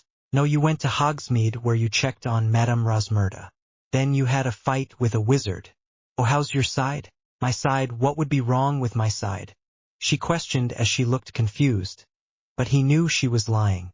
Making her confess would be harder than he thought. "I guess you must have hit your head on something before the Dementor attack. Maybe I should scan your brain to see if you damaged it," Minerva suggested, but he moved away from her wand. Knowing what it could do didn't make him comfortable around it. He caught her off guard as he hung his head and whispered, "I would just like to ask for your forgiveness." "What for?" "I think you know what I mean, Professor. I was hard on you tonight when you were telling the truth, and I'm sorry." He looked up at her now, seeing if it would work. Her eyes didn't meet his, as if she was trying to hold back her emotions for his apology. "I think you should head back to your dormitory. It's late and you should be in bed." She reprimanded him as if he was one of her students, but he ignored the coldness in her voice. I don't know who the masked woman is that you're talking about, but is this not you? Batman interrupted her as he grabbed one of the photographs he was looking at before. It was the one with her standing with Albus Dumbledore and her dear friend Alastor Moody. Yes, it is, if you're referring to the woman in the photograph. She humored him, but he wasn't in the mood. Then you are the masked woman. These two women in the photograph are identical, and the only thing keeping from you and her is age. Exactly, and so therefore this masked woman you are talking about is not me. She exclaimed and moved to the door. I think this has gone far enough, and I would appreciate it if you would leave and return to your room. If I catch you out of Hogwarts one more time, then I shall have to inform Dumbledore. He knew she wouldn't admit it, so he got up and walked to the door in which she had opened to indicate for him to leave her presence immediately. When the door was closed, Batman walked back to his corridors. The events of the night kept going through his mind. It had to be her somehow. She might have him now, but sooner or later, he will discover her true identity. By the time the Batman had made it back to the dorms, his villainous roommates were happily replaying the group therapy to Scarecrow. It was hilarious. You should have seen those old fools' faces. I mean, a few fake sobs and a tragic story, and it's like Pity City, laughed the Joker. He clutched his stomach and rolled of the couch, still laughing his creepy little giggle. The clown then looked up and his smile widened at the sight of the dark figure looming in the doorway. Batsy, where have you been? It's past your bedtime, you know, scolded the clown as he jumped up and shook his finger at the masked man. I hate you, stated Batman bluntly, but the crazies only laughed harder. All. Batman sighed and looked around the room of laughing people. Noticing his partners were nowhere to be seen, he questioned his roommates. What did you do to Batgirl and Robin? He asked with a sneer. Us. Why do you think we had anything to do with it? Asked the Riddler as he tilted his head to the side in fake innocence. Because I know that you had something to do with it. The Batman glared at the riddle-loving man. Question. Where do you put animals with wings so they can't fly away when you don't have a cage? Questioned the Riddler with a smirk on his face. The other rogues suppressed their giggles. Batman was about to answer when he heard a muffled thump from a nearby closet. The man sighed and opened the door only to see his two friends, tied together, fall out of the closet. They were playing a kinky version of 7 Minutes in Heaven, exclaimed Catwoman with a grin. Do you want to play? She purred at Batman as he just glared at her with daggers. The two bound teens tried to protest their word, but found it very hard to do with gags in their mouths.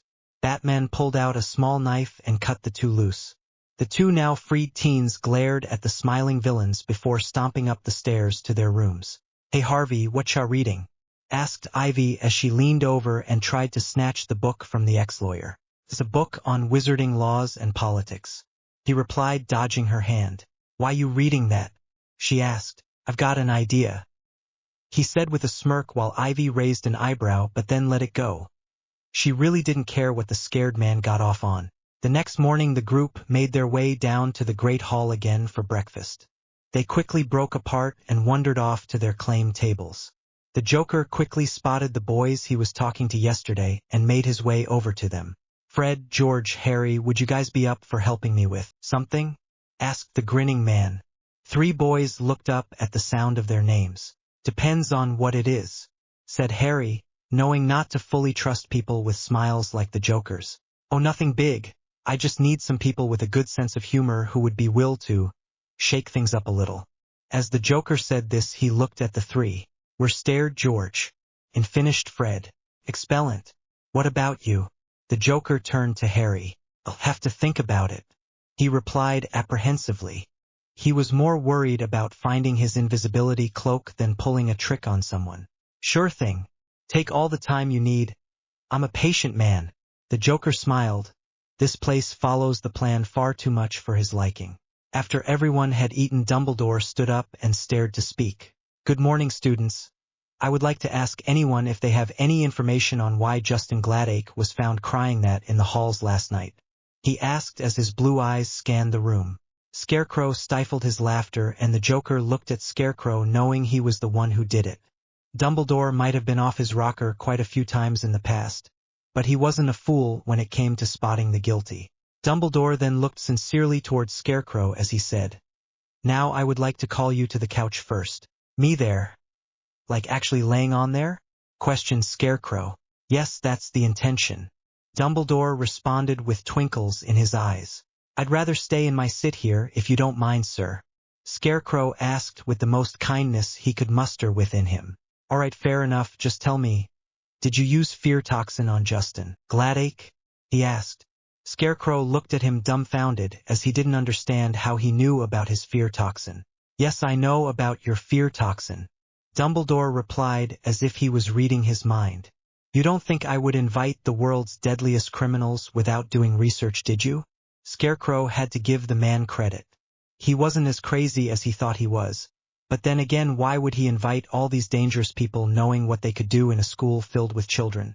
Now, sorry to interrupt, but looking through history here, I think Batsy here has the worst record here, and therefore the most likely to use fear toxin against a student. The Joker suggested. "I would never, just like you'd never beat me up," interjected the Joker only to cause Batman's anger rise again. "I'm sorry, but Batman was not the one who could have done it since Mr. Gladake was found at 3 in the morning acting abnormal, but was last seen by his roommates fine at 10. Batman was outside at those times and was attacked by Demonators. He was knocked out for quite some time, so no, he couldn't have done it," informed Minerva. "Yes, well, back to Scarecrow. Did you or did you not use fear toxin on a student?" asked Dumbledore. "Yes," confessed Scarecrow. Dumbledore nodded his head as he said, "Thank you for your honesty, and I'll let this one slide.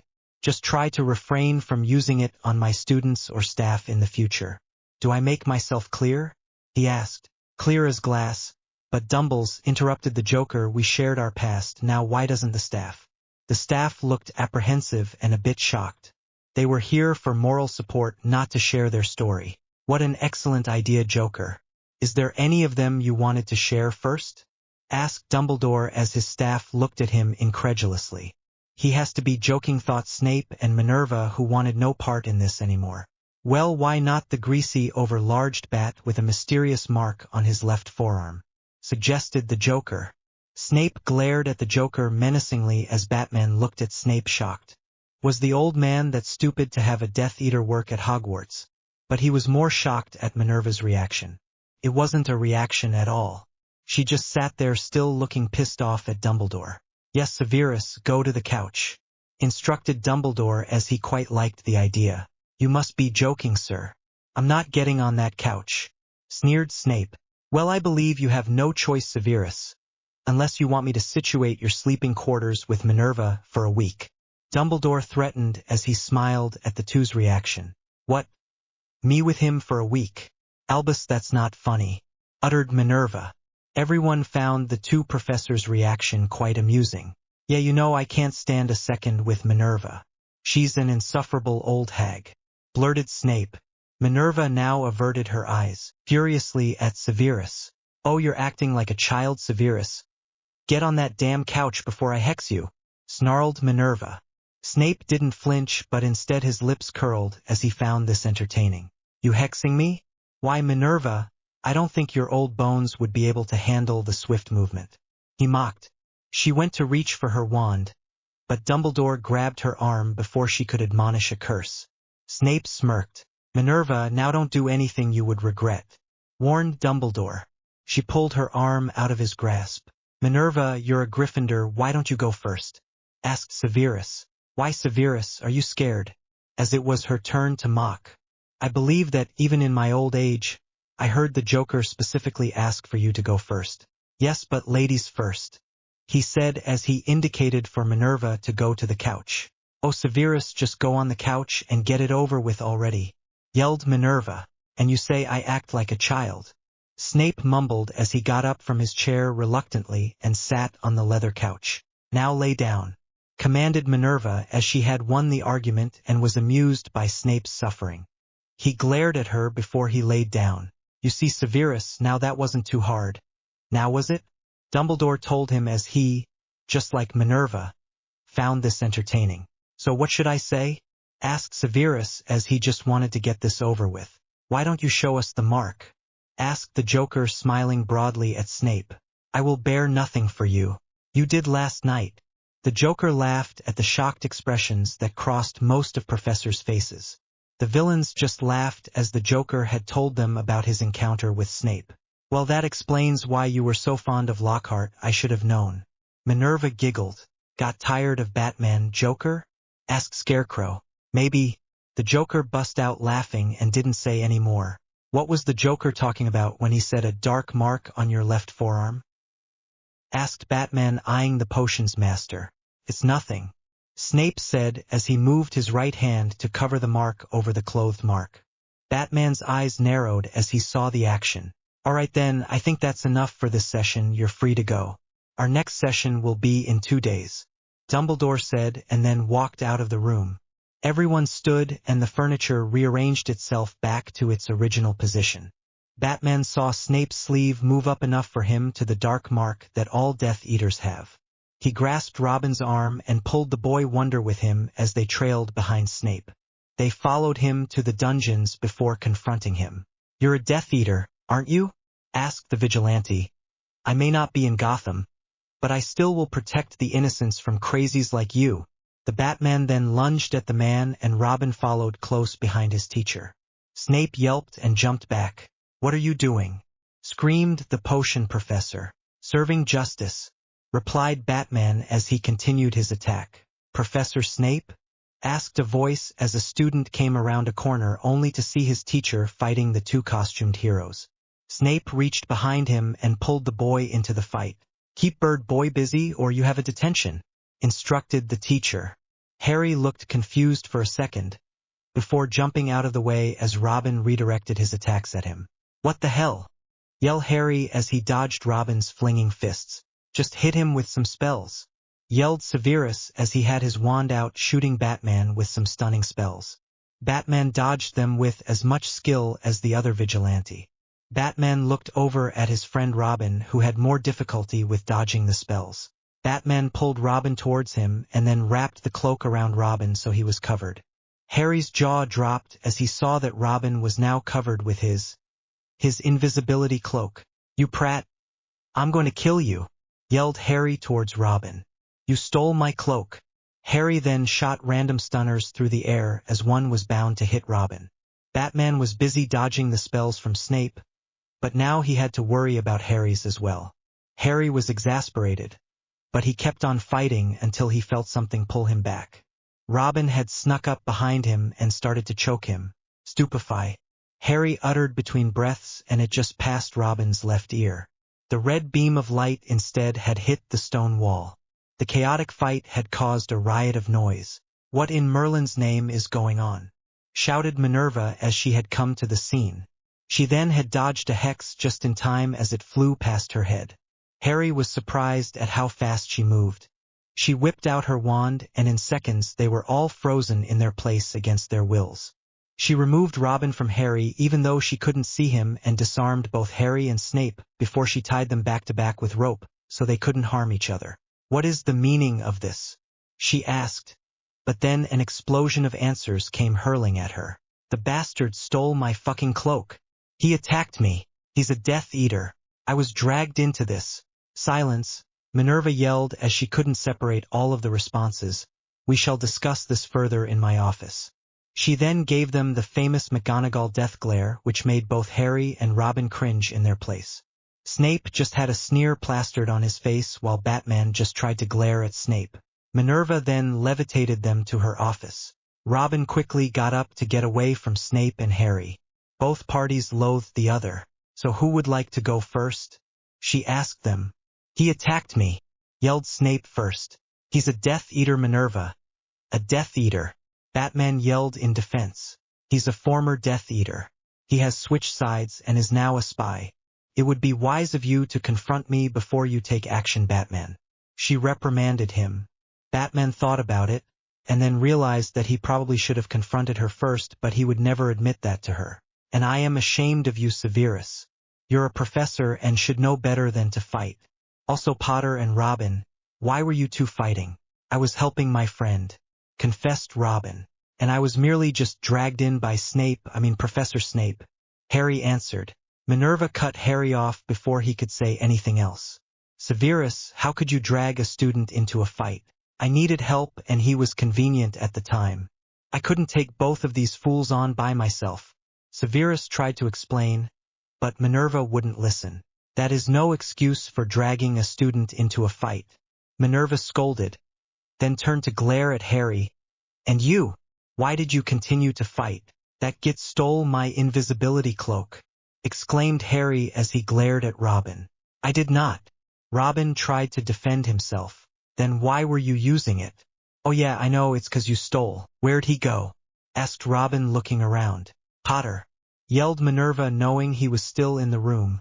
Know that you have detention with me later. He probably left, not wanting to deal with you crazy people anymore. Muttered Snape, but Batman still heard it. You're the one who dragged the kid into it, defended Batman. You're the one who attacked me. The two men continued to bicker until Minerva interrupted. You two are acting like children. Shut your trap and act like the men you are. Minerva's strict tone made both of them stop. Now Sirius, go teach your class, and Robin, you're free to go. But Batman, I want to have a word with you though before you all go. Detention with me later today. What? They all simultaneously yelled.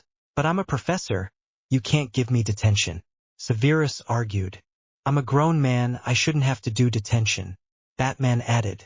I don't even go here. Robin said in his defense. You are all in detention and that's final. Now you're dismissed except you, Batman. Minerva raised her voice before she could hear any more excuses. Always having to have the last word, Snape turned to Minerva and yelled. I'm not a child, Minerva, so stop treating me like one.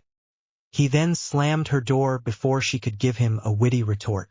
The potion professor and Boy Wonder both left, leaving Minerva and Batman alone in the office. Batman sat there wondering why she wanted to speak to him alone. We didn't finish our discussion last night. Why were you in Hogsmeade, and this time please give me the truth? She asked straight out. I have never been dishonest to you yet. I followed someone to Hogsmeade that I thought was you. And why were you following this person that you thought was me? I was following the vigilante, and I know it was her because it wasn't the first time I saw her. Minerva inhaled deeply as Batman studied her facial expression. He normally could read people well, but she was difficult. She was a challenge. She stood in front of him with her hands folded behind her and her back ramrod straight. Her green eyes never left Batman's eyes, which Batman didn't know whether to take it as a sign of respect or as a threat. I shall say this to you once, and only once, so listen closely, since I do not like to repeat myself. I understand that you are skilled in many areas, but self-defense against magic is not one of them. Do not go looking for trouble or you will find it. The suit you have on may be bulletproof, but it is not spell-proof. It would behoove you to remember that. In no means of disrespect, Batman cut her off. I will remember your words, but I cannot promise that I will be able to follow them. I know I may not be as useful into helping you stop Death Eaters, but I cannot do nothing while injustice is occurring. You are not useless, Batman, Minerva assured as her tone had softened from before. You are brave and strong, I can tell, but the wizarding world is in my jurisdiction. If anything happens to it, it will fall on me, not you. You are here to protect and watch over the Gotham people. You can help me by doing your job. Are we at an understanding? You cannot do this alone. Whether you like it or not, you need my help. I will try to stay out of your way, but I'm not going to stop fighting until justice has been brought upon those who need it. Minerva was taken back, but she recovered well and straightened herself as she walked to the door to indicate for him to leave. I'm sorry, but I have papers to grade, and I'd appreciate it if you'd leave. Don't forget about detention later. Batman didn't know if she was still mad at him, or she had finally calmed down. He nodded respectfully and then left her presence gratefully. She closed the door and leaned against it. He would not back down, and she knew that. She exhaled as she knew this year would not be easy. Harry walked down the halls towards his common room after sneaking away from the fight. He pulled the cloak off, then felt an arm wrap around his shoulders. Sue, have you thought about my offer? Asked a familiar voice. Harry looked at the clown who had his arm wrapped around his shoulders. Is Batman and Robin going to be some of our targets? Asked Harry with a crazed glint in his eyes. Who, Batsy and Birdbrain? Why, of course they are, the Joker said with a smile. I'm in. So what did they do that would make you want to get some revenge? asked the clown. Besides being dragged into a fight with them, Robin stole my invisibility cloak, explained Harry. Invisibility cloak? Where did you get one of those? Questioned the madman with a smile on his face. It was my father's, it was left to me in his will, explained the green-eyed boy. Who killed him? Probed the Joker. The madman who gave me my scar, Lord Voldemort, said Harry as he glared at the wall. Really? Well, isn't that a coincidence? The crazy that killed my parents also gave me my scars. The Joker smiled and tightened his grip on Harry as he led the boy off to find the twins. I think this is the start of a beautiful friendship. At lunch, the quartet sat together as they talked about the things they could do. Harry found the conversation exciting. So boys, I think before we start any major chaos, we need a base of operations, whispered the Joker to the 3 Gryffindors that surrounded him. Base of operations? Asked one of the twins. Yeah, a place where we can store things and regroup or hide before and after causing chaos, explained the Joker. The 4 sat in thought for a few minutes before Harry's eyes lit up. I know just the place. He normally tried to stay away from trouble, especially with Sirius Black on the loose who was supposedly after him. But this just seemed too good to pass up. Minerva sat by Dumbledore's side as she didn't look pleased with him at all. Justin Gladake is in the hospital as he only mumbles about snakes everywhere. And he won't stop trembling. How could you let Scarecrow slid like that? Oh Minerva, he's fine and he will be fine. He's only imagining the snakes. Dumbledore assured her with the blue twinkles in his eyes. He's fine, he's fine? He's not fine, Albus, he's far from fine. Don't raise your voice so loud, Min, you don't want to sound like a banshee. He joked, but she didn't find it funny at all. You know that's not funny. She chastised, but he just chuckled. He then lightly patted her hand playfully, but she immediately pulled it away and looked at him venomously only for him to laugh harder. I'm glad I could entertain you this much, she said sarcastically. Hello there, what's so interesting? Purred Catwoman as she slipped silently next to Batman. Who could you possibly find more amusing to look at than me? Many people, retorted Batman as he averted his eyes to his empty plate since Catwoman had obstructed his view of Minerva. Oh, is that so? She questioned him as she pressed herself upon Batman's arm. Batman had quickly removed her close attachment from him. He didn't like her by him anymore. Minerva was looking, but now quickly looked away. Why did Catwoman have to be so provocative in the way she approached Batman? Or better yet, how did Batman fall in love with her enough to marry her? Many questions went through Minerva's head, but she wouldn't dare say them. Batman looked up at Minerva and saw her discomfort from Catwoman. He felt ashamed that he was ever affiliated with the purring woman before him. Catwoman flicked her hair off her shoulder as she turned in the direction in which Batman was looking at and saw Minerva talking to Dumbledore at that point. I have taken my heart from you a long time ago, Batman said coolly. She stood abruptly and pulled him towards her where she hissed in his ear. I'll always have your heart, Batman, and you know it. If anyone else takes a piece of your heart, mark my words, I shall pry it away from their dead cold fingers. Then she let go of him and walked away. After lunch, Pomona Sprout walked into her greenhouse planning on getting prepared for her next class, but was surprised to find her normally orderly greenhouse completely overgrown with fatal-looking plant. They looked exotic as they were plastered in bright pink and oranges. Her plants were no longer there. Her devil's snare was being devoured by some flower that she didn't recognize. Some had sharp fangs or a full set of pointed teeth. The greenhouse was also more humid than it usual was, making it hard to breathe. What is the meaning of this? She exclaimed. My babies needed to grow. She heard a voice call from the mini jungle. Your babies?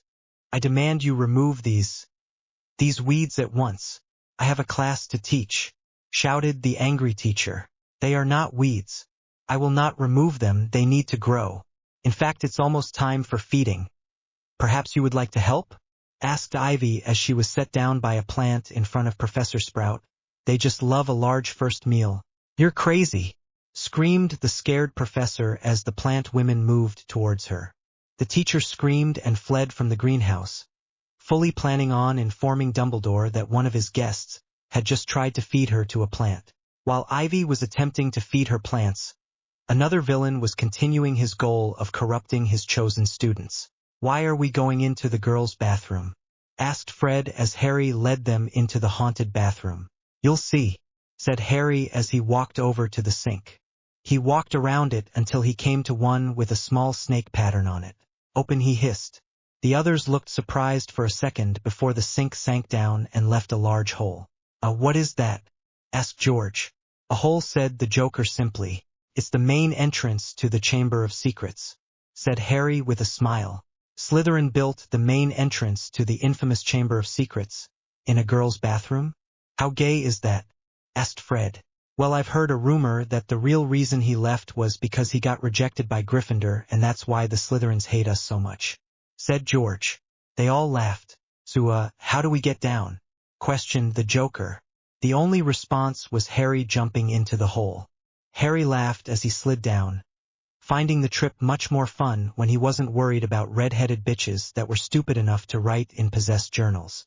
The others stared at the hole for a second before shrugging and following the green-eyed child's example and jumping down the hole. When they landed, Harry turned his head up towards the tunnel. They just slide down and hissed close. "That was surprisingly awesome." George finished Fred's sentence. The Joker was laughing as he looked up the big pipe they had just come down from. They must have just fallen 5 stories, and yet the landing was soft and spongy. The Joker was confused as he saw they were standing on rocks, but decided not to question it. "So is this the chamber?" asked the Joker. "No, we have a little walk before we get there," Harry said as he started to walk, and the rest followed. Eventually they reached a large chamber with a statue of Salazar Slytherin. Pond-like puddles littered the stone floor and high pillars held the ceiling up. "Wow, our little sister was down here and didn't tell us about it? That bitch." Both twins said the last part of their combined sentence. The Joker and Harry both started laughing, and the twin quickly joined in. Harry looked around and noticed something. "What the hell happened to the basilisk?" asked Harry, looking around trying to find the dead monster. "What's a basilisk?" asked the Joker, thoroughly amused. Harry sighed as he remembered his near-death experience. "Basilisk is a large effing snake that can kill people just by looking at them." "Wow, he has looks to kill," cackled the Joker, had his insane smile on as he laughed. "Sweet. So is the snake still alive?" "Nope, I killed it," Harry answered. "Why'd you do that?" questioned the Joker with a disappointed pout. "Oh, a memory of Valdi that was locked in a diary had ordered it to kill me," explained Harry as he walked farther into the chamber. "Valdi had a diary?" laughed the amused clown. The others soon joined in after they realized just how ridiculous that sounded. "Now that I think about it, I bet Valdi is gay. I mean, he has been chasing Harry since he was 1, laughed Fred with a smile. They all spread out to scope out their new hideout. Suddenly the Joker called out to the others. "I found a door." The other 3 boys quickly make their way over to the madman. He grasps the handle and pushes, but it doesn't budge. "It didn't open," said the Joker with a frown. "Hold on, let me try something." "Open," Harry hissed at the door. It glowed for a second before it swung open. The group stepped in and let out a quick yelp before they started laughing. "Is that who I think it is?" asked Fred. "If you think it's Salazar Slytherin, then yeah," stated George. "Who is this Slytherin guy?" asked the Joker as he walked over to the corpse dressed in black silk robes with green lining and sliver clasps in the shape of intertwining snakes. "He is one of the founders of the school. He's the one who built the chamber and put the snake in there. It was also said that he left the school, but obviously he didn't," said Harry as he examined the room. It was fairly large and had multiple bookcases. Slytherin's corpse was sitting in a large green chair that was facing the fireplace. A desk made of dark mahogany sat in the corner, and he slowly made his way over to it. On it was an old letter that was sealed with a snake in the S form, as it was the sign of Salazar Slytherin. He picked it up and broke the seal. "What ya got there?" asked the Joker as he turned his head up to look at the boy by the desk. Fred and George also looked up at Harry. "It's a letter. I think Slytherin wrote it," explained Harry. "Oh, read it out loud," exclaimed Fred as he moved to sit near Harry. "It's story time," laughed the Joker as he too made his way over to where Harry was and took a seat next to Fred, and George took a seat on his other side. Harry then began to read. To whoever finds this room, my time here on Earth is coming to a close, and the person who is able to gain access to this room is one who is a direct descendant of mine. I leave everything I own to you. Our world is corrupt in my time, and is destined to only be worse in yours, so I leave you with these parting words. Give them hell. The four sat in silence for a moment before one of them spoke up. Well, this makes things a whole lot more interesting, stated the Joker. Wait, if you're the direct descendant of him and Valdi isn't, does that mean that Valdi is a bastard child? Fred's question was directed to Harry. Fred's statement sent a round of laughter to echo around the chamber. I'm not his descendant, though, Harry stated, still giggling. Then how'd you get in this room? Asked the Joker. Not the slightest idea, I'll go with it, like you said, it will certainly make it a whole lot more interesting, said Harry, amused. Now that we know this is defiantly going to be our base, we should probably get back before anyone notices our absences, said the Joker. How do we get out? Asked Fred, looking at Harry. Last time I had Professor Dumbledore's Phoenix, Fawkes, fly us out, but since he's not here, Harry trailed off, realizing their problem. Oh well, we will just look around until we find our way out. I mean, Slytherin had to get out some way, right? Said the Joker. The students nodded and wandered off to find an exit. They walked and found a little cave that led to stone stairs that moved like escalators as soon as it sensed someone on them. The Chamber of Secrets has now been reopened once more for the Joker's use. In Dumbledore's office there was a staff meeting. Pomona Sprout was yelling at the top of her lungs along with Severus Snape and Minerva McGonagall. She tried to feed me to her plants. I got attacked twice in the halls. Justin Gladake is still in the hospital wing, and Draco Malfoy is now there. Scarecrow did it, and you know it, Albus. I was attacked, and now students will now know I'm a spy. I was almost eaten. Albus, do something. Minerva, Pomona, and Severus, please refrain from yelling at me. It is too early in the day, and I've already got a headache, Dumbledore stated as he rested the side of his head in his hand.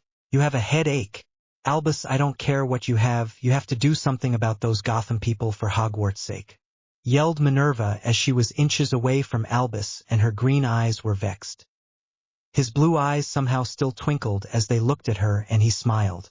How dare he twinkle his eyes and smile at a time like this, she thought. I for once agree with Minerva.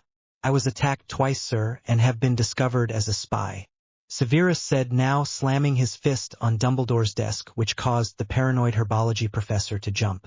My beautiful greenhouse was taken over by her plants that were going to feed on me. She was now crying as the small Professor Flitwick tried to console her. Albus, you have to send them back to where they came from.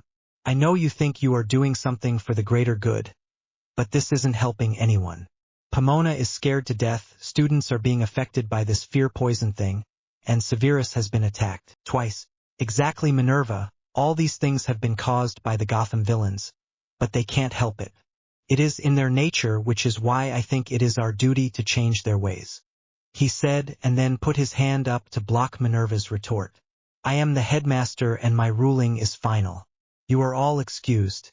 Minerva and Severus stood there ridged with anger as Pomona was still shaking with fear. Professor Flitwick was just befuddled by the headmaster's ruling. Minerva then turned to leave, followed by the others, when Dumbledore stopped them. Oh, I fully expect to see you all in group therapy tomorrow. I believe it will be your turn to lie down on the couch, Min, he said with a smile. I, oh, you such an insufferable man, she screamed and then stormed off as she could hear Dumbledore chuckling to himself. The day had gone by and Minerva's predicaments were only getting worse. She sat at her desk marking papers when she heard her door open. It was about time, she thought, for her signed-out detentions. She looked up from her markings to find Batman standing before her. She then checked the time to see he was right on schedule. I'm here to serve out my detention. Batman stayed calm and collective as he stood in front of her. Thank you for showing up, Batman. Tonight all you have to do is answer my questions and then you are free to go. That's it? Asked Batman incredulously. I thought you were going to have me write lines or rearrange something for you. No, we're just talking. Like you said, you are a grown man after all. Though if you want to write lines, I can arrange. No, that's fine. Batman cut her off. Minerva smiled, knowing he wouldn't want to write lines. Please take a seat and make yourself comfortable. Minerva indicated to the many desks in the room and Batman nodded respectively. I prefer standing if you don't mind. That's quite all right with me, so tell me what really happened to the Joker, Two-Face, and that woman who insists she's a cat? Asked Minerva. By her tone of voice when she described Catwoman, he figured she wasn't very fond of the woman at all, but he couldn't blame her. Catwoman was cunning and he thought selfish. If you must honestly know, I did not kill and rape Two-Face's fiancé. It was true we were in love at one time in my life, but she left me. She said I had to give up being Batman or she'd leave me, and she left. Then the Joker was the one who thought it would fun to put Two-Face and his fiancée in two separate warehouses filled with C4 and oil tanks. I saved Two-Face, but the police couldn't reach Rachel in time. As for the Joker, he's been trying to cause chaos and amuse himself while I try to stop him from killing people. Do I have to beat him up so the detonator is out of his hand? Yes. Catwoman is a long, complicated story, he said, but Minerva raised her eyebrow to indicate to elaborate. They had time. He sighed as he continued on reluctantly. We did date, but I didn't know she was Catwoman, as she didn't know who I was either. One day we confessed who we were, and we have worked with each other and fell in love. We got married only for her to break my heart. She didn't like being the good person anymore. She wanted to have fun again as a villain. She kidnapped our daughter and gave her away to another family. I never saw her again. I never forgave Selina for that, and she can't even tell me who the family is because she got her memory erased about her. Minerva at first didn't know what to say, but finally came out with what she deemed appropriate. I'm sorry for your misfortunes, but thank you for telling me the truth. You are free to go if you please. What happened to the others, may I ask? Well, Professor Snape is making me a headache reliever potion, Potter is with Hagrid, and Robin is with Filch the caretaker. Minerva replied crisply. Minerva then returned to her work thinking he was going to leave. But he didn't. After a moment, Minerva stopped. Is there something else you needed? You believe me? He asked her incredulously. Yes, I do. Why? Trust me when I say I have years of experience when it comes to sorting the lies from the truth. Batman waited for her to elaborate, but she didn't. Instead, she stood up from her desk looking like she was getting ready to leave. She neatly stacked up her papers and caped her bottled ink. She did not wait for him to leave before she headed to the back of the classroom, where she pushed aside a long wall-length tapestry which revealed a hidden door. She was about to slip through when he stopped her. Minerva? Yes? Would you have time to tell me more about this Dark Lord? Minerva opened her mouth as she was about to refuse before he cut her off quickly. Or I could always go find the answers by other means. Her mouth shut, swallowing her words. After her silent inward battle had ceased, she finally agreed. Come, we shall discuss it over a pot of tea. Minerva invited him into her rooms. Again he was brought into the familiar sitting room with the beige love seat and tartan blanket draped over the back. Minerva reached for her wand in her robes, quickly ignited the flames in the fireplace. She set down her papers on her desk before taking a seat in an armchair by the fire. Batman sat nearby on the love seat. Yes, mistress. The house elf bowed low to the ground so her petal-pink ears kissed the floor. Could you bring us a pot of hot tea and a platter of ginger newts, please? The elf left with a faint pop and returned in a minute with a full pot of tea and a platter of assorted biscuits. Minerva poured herself a cup while Batman declined. He watched her as she lightly blew the steaming liquid before taking a small sip. Once she was settled, she finally addressed him. What would you like to know? How did this dark wizard rise to power?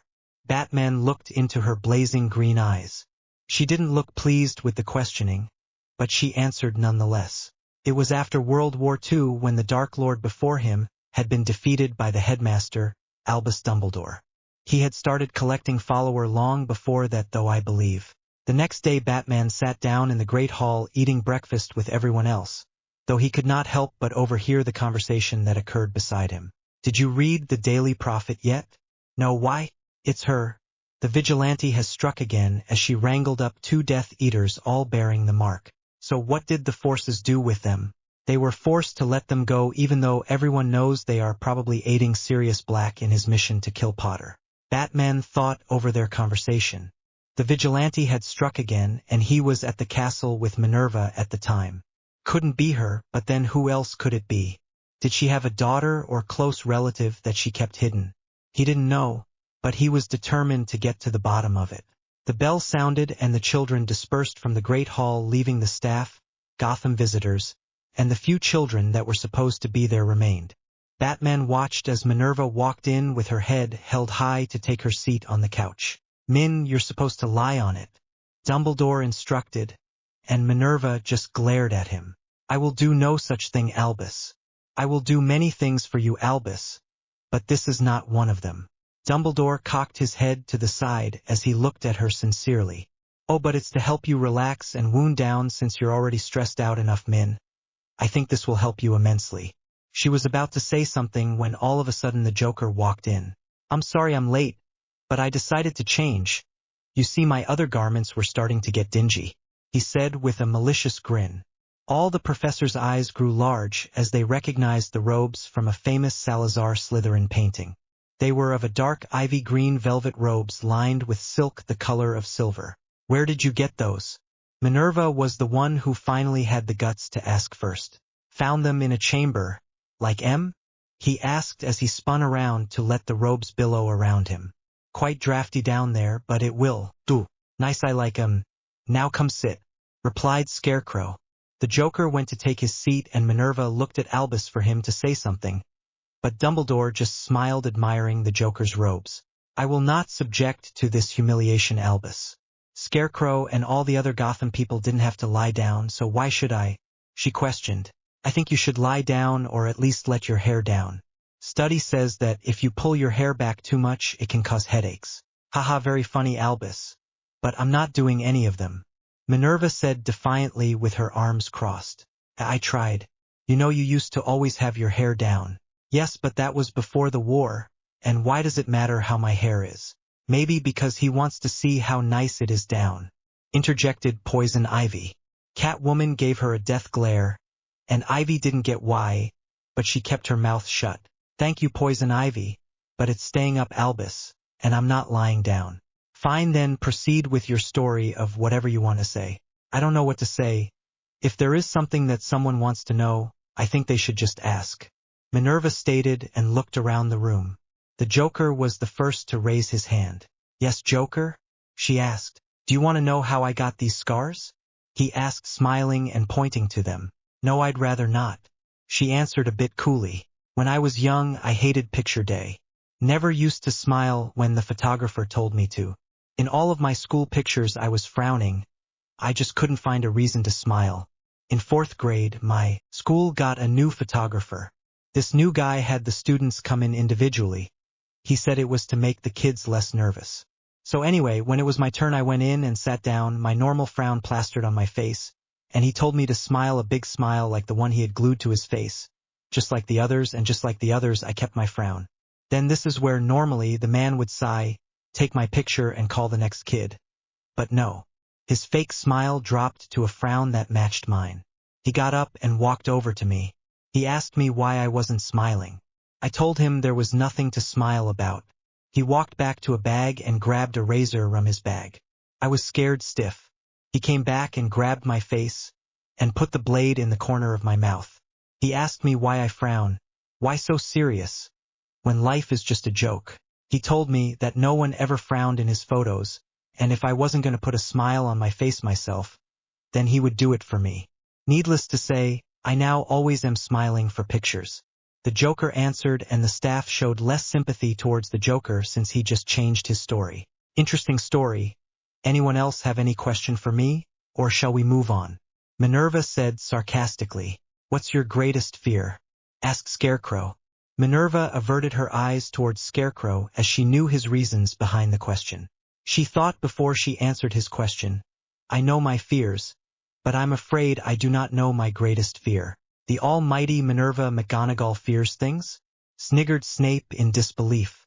Yes, or where else would my Gryffindor bravery come from if I didn't fear anything? She asked, and the Riddler thought it was a wise answer. 3 lives have I. Gentle enough to soothe the skin, light enough to caress the sky, and hard enough to crack rocks. What am I? He asked and Minerva rolled her eyes. Of course you give me a riddle, hold one, let me think. She said, and he smiled thinking she would never get it, but then she answered, water, it's water. 500 begins it, 500 ends it. 5 in the middle is seen. First of all figures, the first of all letters take up their stations between. Join all together, and then you will bring before you the name of an eminent king. Are we doing this all day? She asked impatiently. The Riddler smiled, and then she rolled her eyes and started to think. It's David, answered Dumbledore. You know, like Roman numerals and all. Thank you, Albus. Now any more questions? Yes, I have one. Purred Catwoman. Are you married? No, I'm not. Anyone else? Then you're single? Or are you seeing someone? Persisted Catwoman. Minerva pursed her lips and crossed her arms. I don't see how that concerns you. I'm just wondering, you said we could ask anything, like do you like Batman? Excuse me? Minerva asked disbelievingly. You heard me correctly? Or is your hearing starting to diminish with your age? She asked, and Minerva flushed red with anger. My hearing is perfectly fine, and no, I don't like him except in a professional way. It would be most inappropriate for me to have feelings for a man who's considerably younger than me. She answered, and Catwoman seemed like she was pleased with the answer. I would hope so, Catwoman retorted. I think that's enough questioning. May I be excused, Albus? Asked Minerva. Albus nodded and then asked if anyone wanted to hear from any other professor. I have a question. Has anyone that is non-magical ever become Minister of Magic? Asked Harvey. No, I don't think so. Why do you ask? Answered Dumbledore. No reason at all. Harvey trailed off, thinking of his newest project. Okay then. Well, if there are no more questions, then you are all free to go. Dumbledore said with a smile, and the rest of the people got up and left. The Joker wandered the halls looking for his 3 little agents of chaos. He finally found them in their chamber, redressing Slytherin's corpse in dark red robes with golden lining and golden clasps. What cha doing? He asked the trio. We're gonna freak a few people out, piss a few people off, said Fred nonchalantly. Nice, yup, who is that? He's in Gryffindor colors. Those murderous bastards. Other whispers spread like wildfire though the crowd. Students, do not be alarmed. Simply return to your house tables and continue on with your meal, shouted Dumbledore over the noise of the throng. But, sir, there is a dead guy at our table, exclaimed one of the Slytherins who was thoroughly disgusted by the prospect of having to dine with a corpse. Unfortunately, the corpse cannot be removed until after dinner, Dumbledore said with a twinkle in his eye. The Slytherins, though still upset at the eating situation, sat down and attempted to ignore their guest. Albus, you cannot seriously be allowing the children to eat with a corpse, exclaimed Minerva in a hushed but harsh tone. I have no choice, it cannot be removed at this moment, said Dumbledore. I demand there to be punishment for this, said Snape looking furious and a bit homicidal. This is a direct mockery of my house. I bet it was one of your guests. Probably the Joker. Now, Severus, you know better than to go jumping to conclusions, chided Albus. Fine then, after dinner we will call the Joker in to talk with about what you two think he has done. Fine. But he'd better not get off with just a smack to the wrist like Scarecrow did, said Head of Gryffindor before she ignored the headmaster and went back to her dinner. At the Gryffindor table, the 3 pranksters tried to muffle their laughter with their hands, but ended up letting a few stray giggles pass their lips. The Joker laughed while the twins and Harry seemed pleased with themselves. When dinner was over, Dumbledore got up and called for the Joker. Joker, please stay here. I would like a word with you. Dumbledore's voice boomed through the great hall, and he then turned to his 2 most strict professors. Severus, you can stay, but Minerva, you can go. What? Asked Minerva, exasperated as Severus smirked. Minerva, I dismissed you. You don't need to be here. Dumbledore assured her with one of his kindly twisted smiles that she hated. Why does Severus gets to stay? I'm your deputy, I should be here, she protested. Severus smiled even wider, but he had to wonder the same thing. Min, you wouldn't understand. Now please go before you make a big scene about it. Why wouldn't I understand, Albus? The only other reason I can think is because you're sexually attracted to Severus. She pointed her finger at him, and Severus scoffed. Dumbledore flushed red of embarrassment, but then regained his composure. "Minerva," he said, and she just rolled her eyes. "I know I'm leaving," she said reluctantly and headed out. Dumbledore leaned towards Severus as he whispered, "I think she's caught on to us." Severus distorted his face as he looked over at Dumbledore in shock and tried to get away from him. Dumbledore laughed at his reaction and then turned his attention to the Joker. "What did I miss?" asked the Joker, amused to see Severus cringe away from Dumbledore. Nothing of the sort. Now I wanted to talk to you about is what you did this evening," said Dumbledore. "What I did this evening? What did I owe? You mean old snakes for brains coming to dine?" "Yeah, I had no part in it," exclaimed the Joker with a devious smile. "Oh, you didn't, did you?" asked Dumbledore. "Nope, nothing at all," bellowed the smiling madman. "Well, of course I know who did it," the Joker stated, then smiled with pride and wiped a non-existent tear away. "And I'm so proud." Dumbledore and Snape stared at the man who seemed to be having a moment. "And can you tell us?" Snape growled out with a sneer. "Yup," defiantly. As the Joker said this, he nodded his head and clasped his hands behind his back before starting to sway from side to side. The two magical men stared expectantly for a few minutes. "Well?" asked Snape impatiently. "Well, what?" the clown shot back. "Are you going to tell us?" the greasy git growled, starting to get annoyed with the crazy. "I'm not so sure I should," the Joker trailed off with a grin. "If you don't tell us, we will assume it was done by you." The unsaid threat was heard clearly by the Joker, but ignored. "I swear I didn't do it, though I did influence it." "What exactly does that mean?" snarled Snape, who was quickly losing his temper. "It means I have started to corrupt some of your students. Have fun finding out who they are." The Joker then started giggling madly and skipped out of the room, leaving the two men dumbfounded. "Shit." Batman waited till it was late at night before he headed to Minerva's chambers. He knocked on the painting, and the man that was in the painting stirred in his sleep. Who goes there?" it asked as it was groggy from tiredness. The man was an older man, as his face was lined with what looked like smiling and laughing for all his life. "Sorry to disturb you, but is Professor McGonagall inside?" asked Batman as he felt awkward talking to a painting. "Why does that concern you, boy?" questioned the painting a bit more protectively.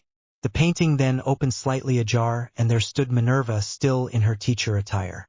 "Batman, what are you doing here?" she asked as she sounded fatigued herself. "I would just like to ask you some things, if it's not too late." She only nodded and let him through. When she turned to face him, she was yawning. "Here, there's tea on the table," she said as a hot teapot filled with tea was conjured with a wave of her hand. "Excuse me for a moment, but I was in the middle of getting ready for bed." Batman nodded, and she smiled affectionately and then walked into her bedroom, and he then heard the faint click as the door closed behind her. He sat nervous in her sitting room as he waited for her, but just couldn't anymore. He never felt this way before as he abruptly got up from his seat and walked towards her door. She was sitting at a vanity brushing her long black locks. She saw him in the reflection of the mirror and spun around. "I asked you to wait outside. This is highly inappropriate for you to be here. Did you really mean what you said today at the meeting?" he asked as he walked towards her. She got up from her vanity and looked at him disconcerted. "What part of the meeting?" she asked, even though she perfectly knew what part he meant. "You know what part I'm talking about." She looked at him almost pleadingly to stop from getting any closer to her. He was now a foot away as he was too close for comfort for her, and she looked into his dark, masked face. He looked beseechingly into her emerald eyes for her answer. "You shouldn't be this close," she said weakly as she turned her head away, breaking the eye contact. He took off his mask and his black gloves and even his cloak as he stood before her unmasked and vulnerable. He took his hand to lightly grab a hold of her chin as he directed her to look at him. "You've put me under your spell," he whispered to her. She opened her emerald green eyes to look at him, "As you've put me under yours. So I take what you said back at the meeting untrue." Away from him, and he got closer to her as he held her close to him, but she still wouldn't face him. "I don't care, it is too late. I have fallen for you, and nothing you could do or say can change my mind. I love you." he told her as he kissed her on the neck, leaving a trail from her neck to her shoulder. He touched her soft, ivory-pale skin as he wanted to feel her touch since the first time he saw the mysterious masked woman. This isn't just about you, we have duties. I belong here while you belong in Gotham. Once the villains go back whenever Dumbledore wants them to go back, then you will go back to protect your city. This cannot last, and therefore to save us from heart's break we shouldn't do this. Meanwhile, on the other side of the castle, the Riddler was amusing himself. I cannot be other than what I am. Until the man who made me dies, power and glory will fall to me finally, only when he last closes his eyes. What is it? Asks the man.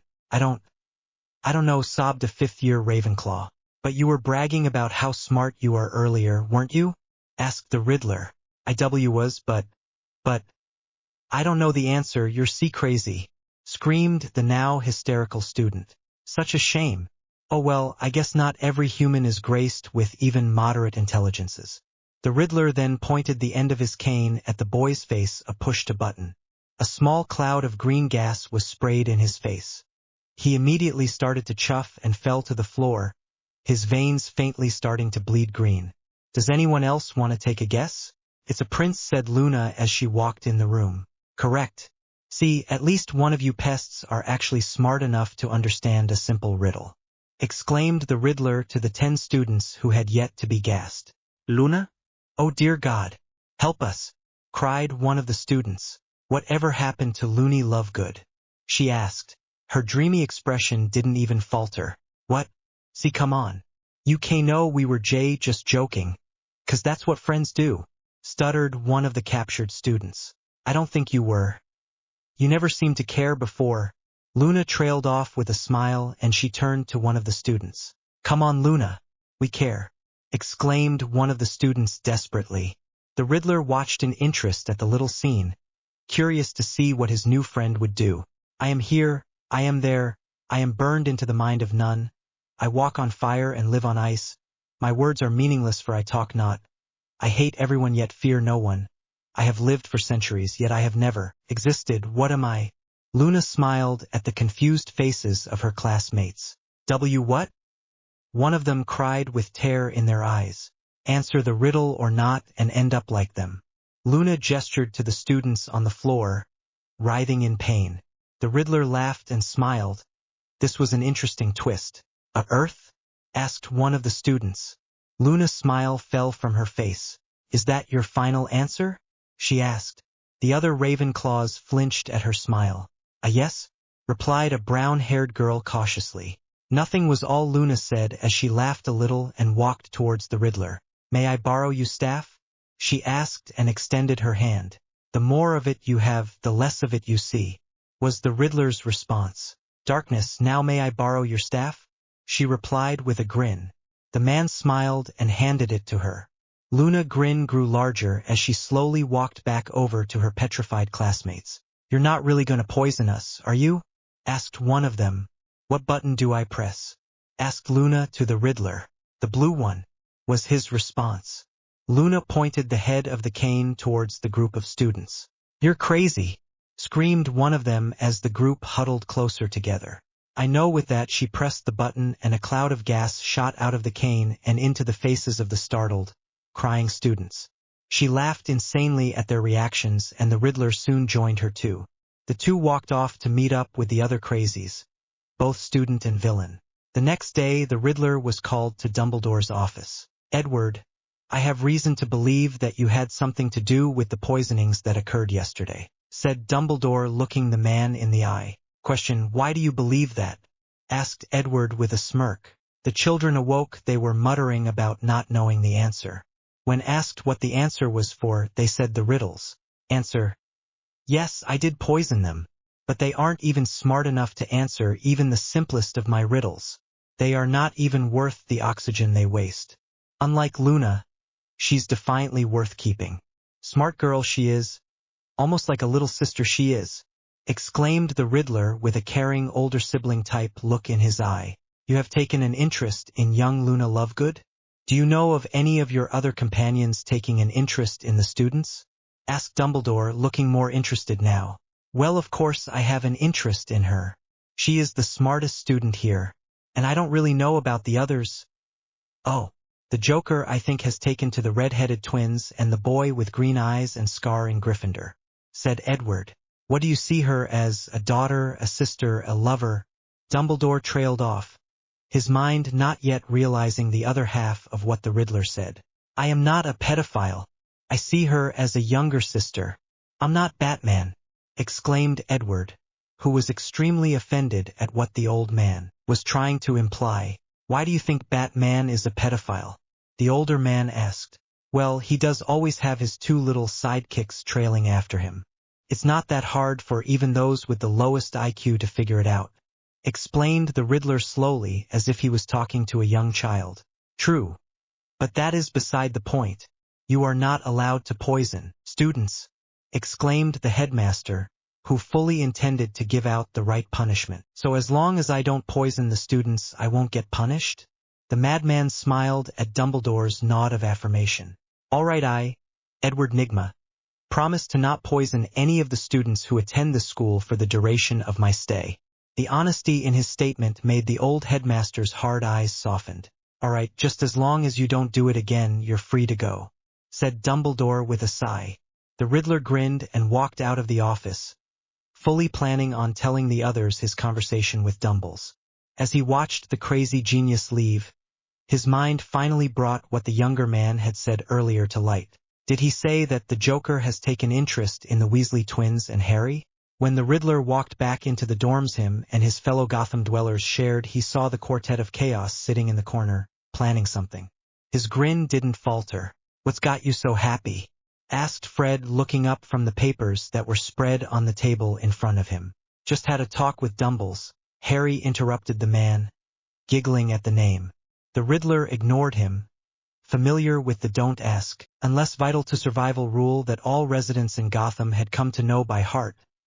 He told me I couldn't poison any of the students. Why are you happy about that? Asked the Joker, confused.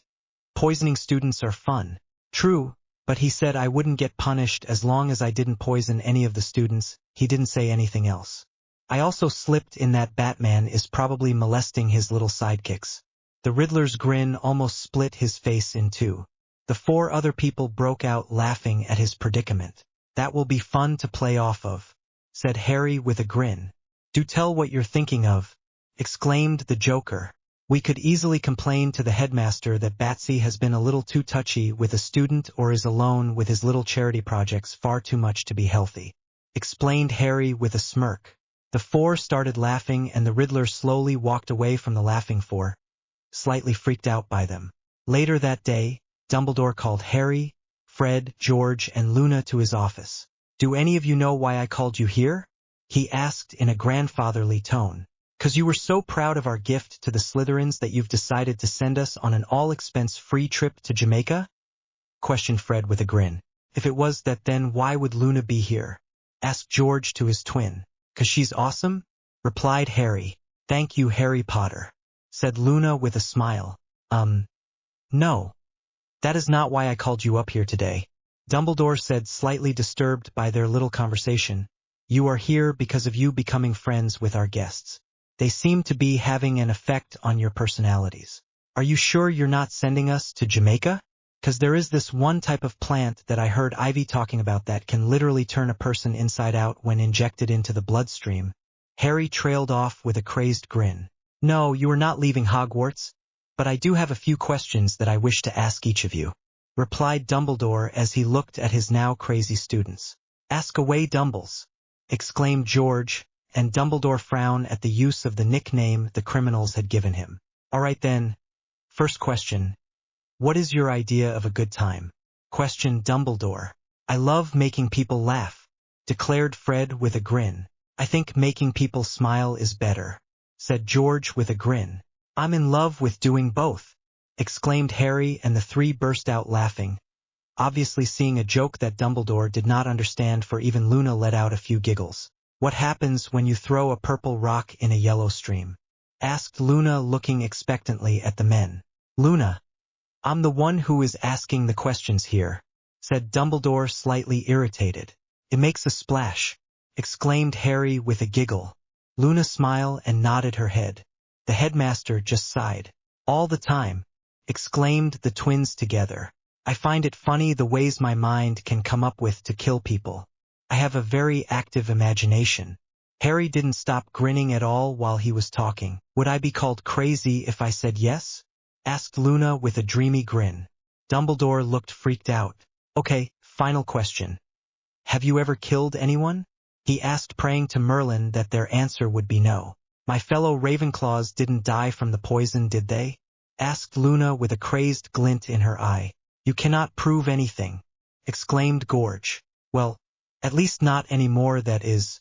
Fred trailed off, sharing a look with his fellow agents of chaos. Dumbledore looked desperately at Harry, begging to every god he could think of for Harry to not have blood on his hands. I'm offended you would think I would kill. Dumbledore sighed in relief when he heard this. It's not killing, it's art. At Harry's explanation, Dumbledore's last ray of hope darkened. But, Harry, what about the war with Voldemort? Asked the old man, frantically trying to save the wizarding world's greatest hope. The Valdi can go fuck himself for all I care. To hell with the wizarding world. Sides, can't we all just get along? Seriously, why so serious? Harry quoted his friend.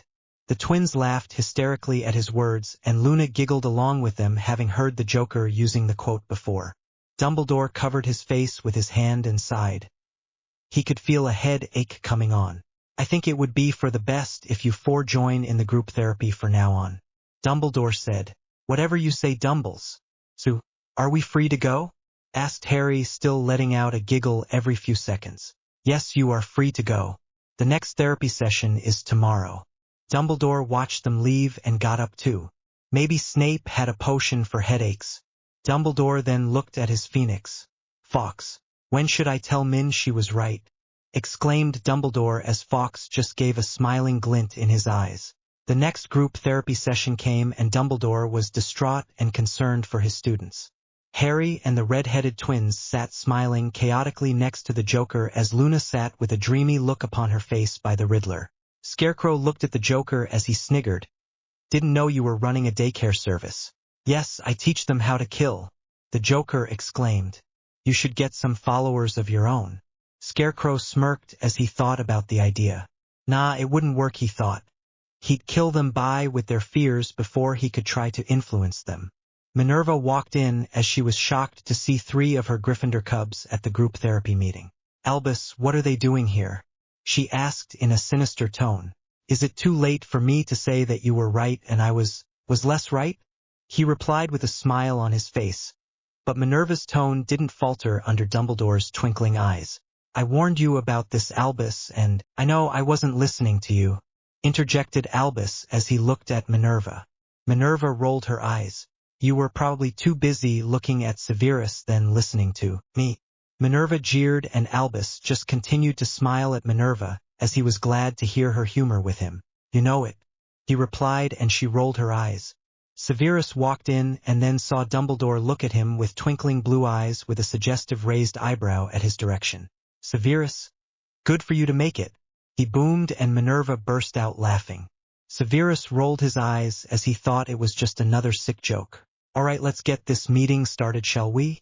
But before we begin what I have planned for today, I would like to make an announcement, stated Dumbledore as he took out a roll of parchment. He then opened it to reveal a raging picture of the convict, Sirius Black. This man is the infamous criminal Sirius Black. He killed 13 Muggles and his best friend with one curse, along with betraying Harry's parents to the Dark Lord. He is extremely dangerous and has been spotted near the school.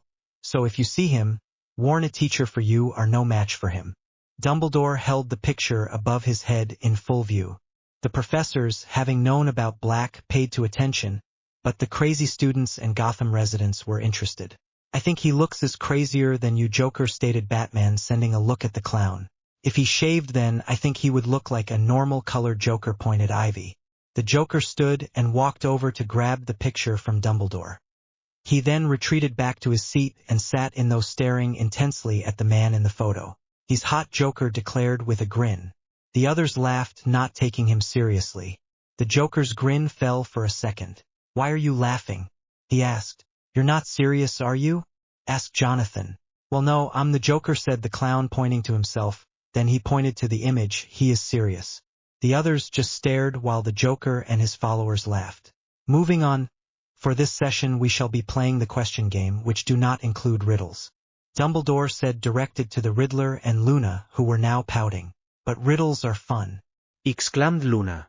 Yes, well I want the questions to focus more on the individual people instead of their knowledge. He said, smiling at them, but their expressions didn't change. All right then, we shall all ask a question where everyone has to answer them. Who would like to go first? Asked Dumbledore as he looked around the room. I'll go. Who here are virgins? Asked Catwoman. Luckily all the children had raised their hands, and even the sidekicks. Put your hands down, Batgirl and Bird Brains. I know you two did each other with Batman squished in between. Commanded the Joker at the sidekicks. We are virgins, cried Robin, but the other villains just shook their heads. Minerva looked at Snape and then raised an eyebrow in a questioning way. I thought you were one Severus.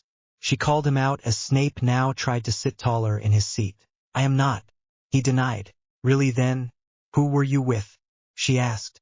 I bet it was Valdi, exclaimed Harry. Or Dumbles, added Fred. Probably both, started George at the same time. Concluded Fred right after his twin. That is inappropriate, interjected Dumbledore. He wished, sniggered Minerva as her Gryffindors looked at her surprised that she would join in. You're so funny, Minerva, said Snape, dripping with sarcasm.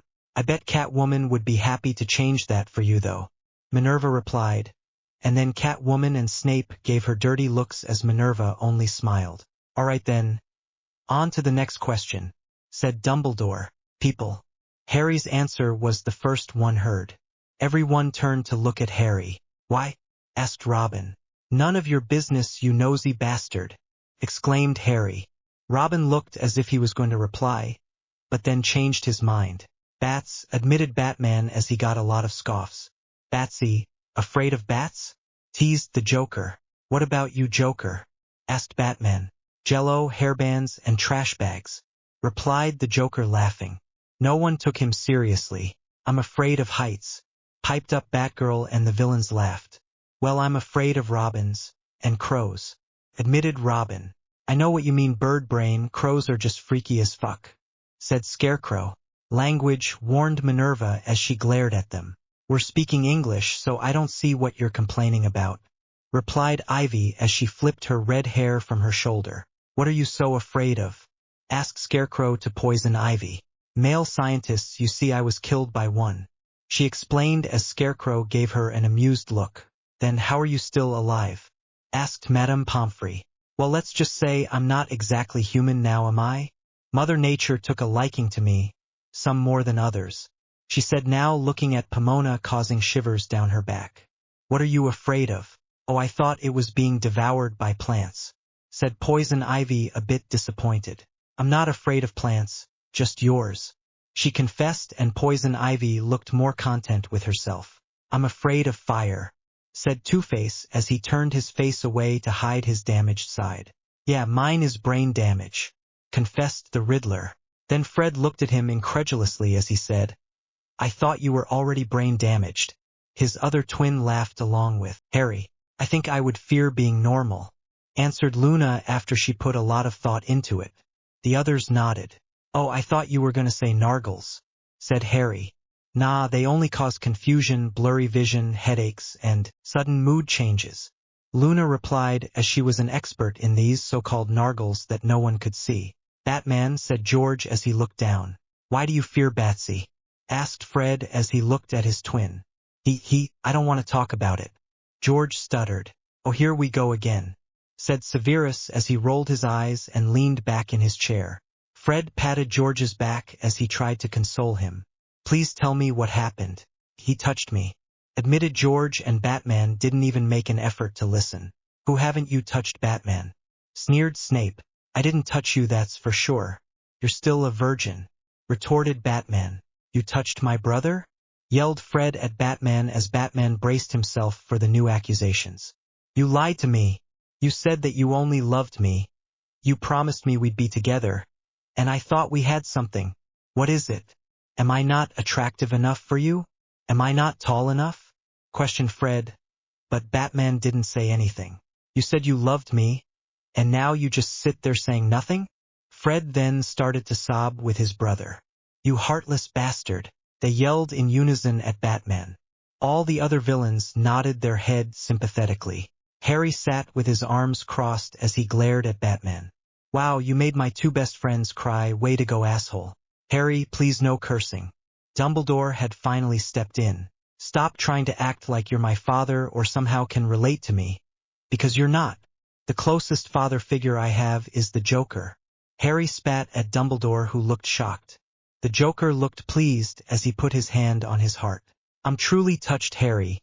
You are the son I never had. Hey, your parents are deceased, right? Yes, why? Asked Harry. Then maybe I can adopt you, and you could live with me in Gotham City. Oh, you'll love America, land of the free, and everlasting place of chaos. The Joker said as he grabbed Harry by the shoulder as he tried to explain how Gotham was to Harry. With each passing second, Harry's smile broadened as Dumbledore didn't like the idea at all. Yes, I would love that, said Harry.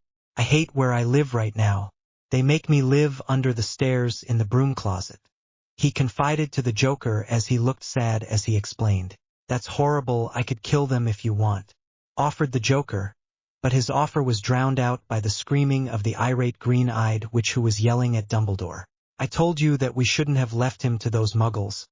But you wouldn't listen to me, of course. You never do. Instead, you're too busy dreaming about Sirius in your bed. She yelled at Dumbledore and everyone muffled their laughter. Snape, on the other hand, tried to sink in his seat as he wished he could appreciate at the spot. Min, please, do you have to yell at me about this now? He asked her as he cringed away from her.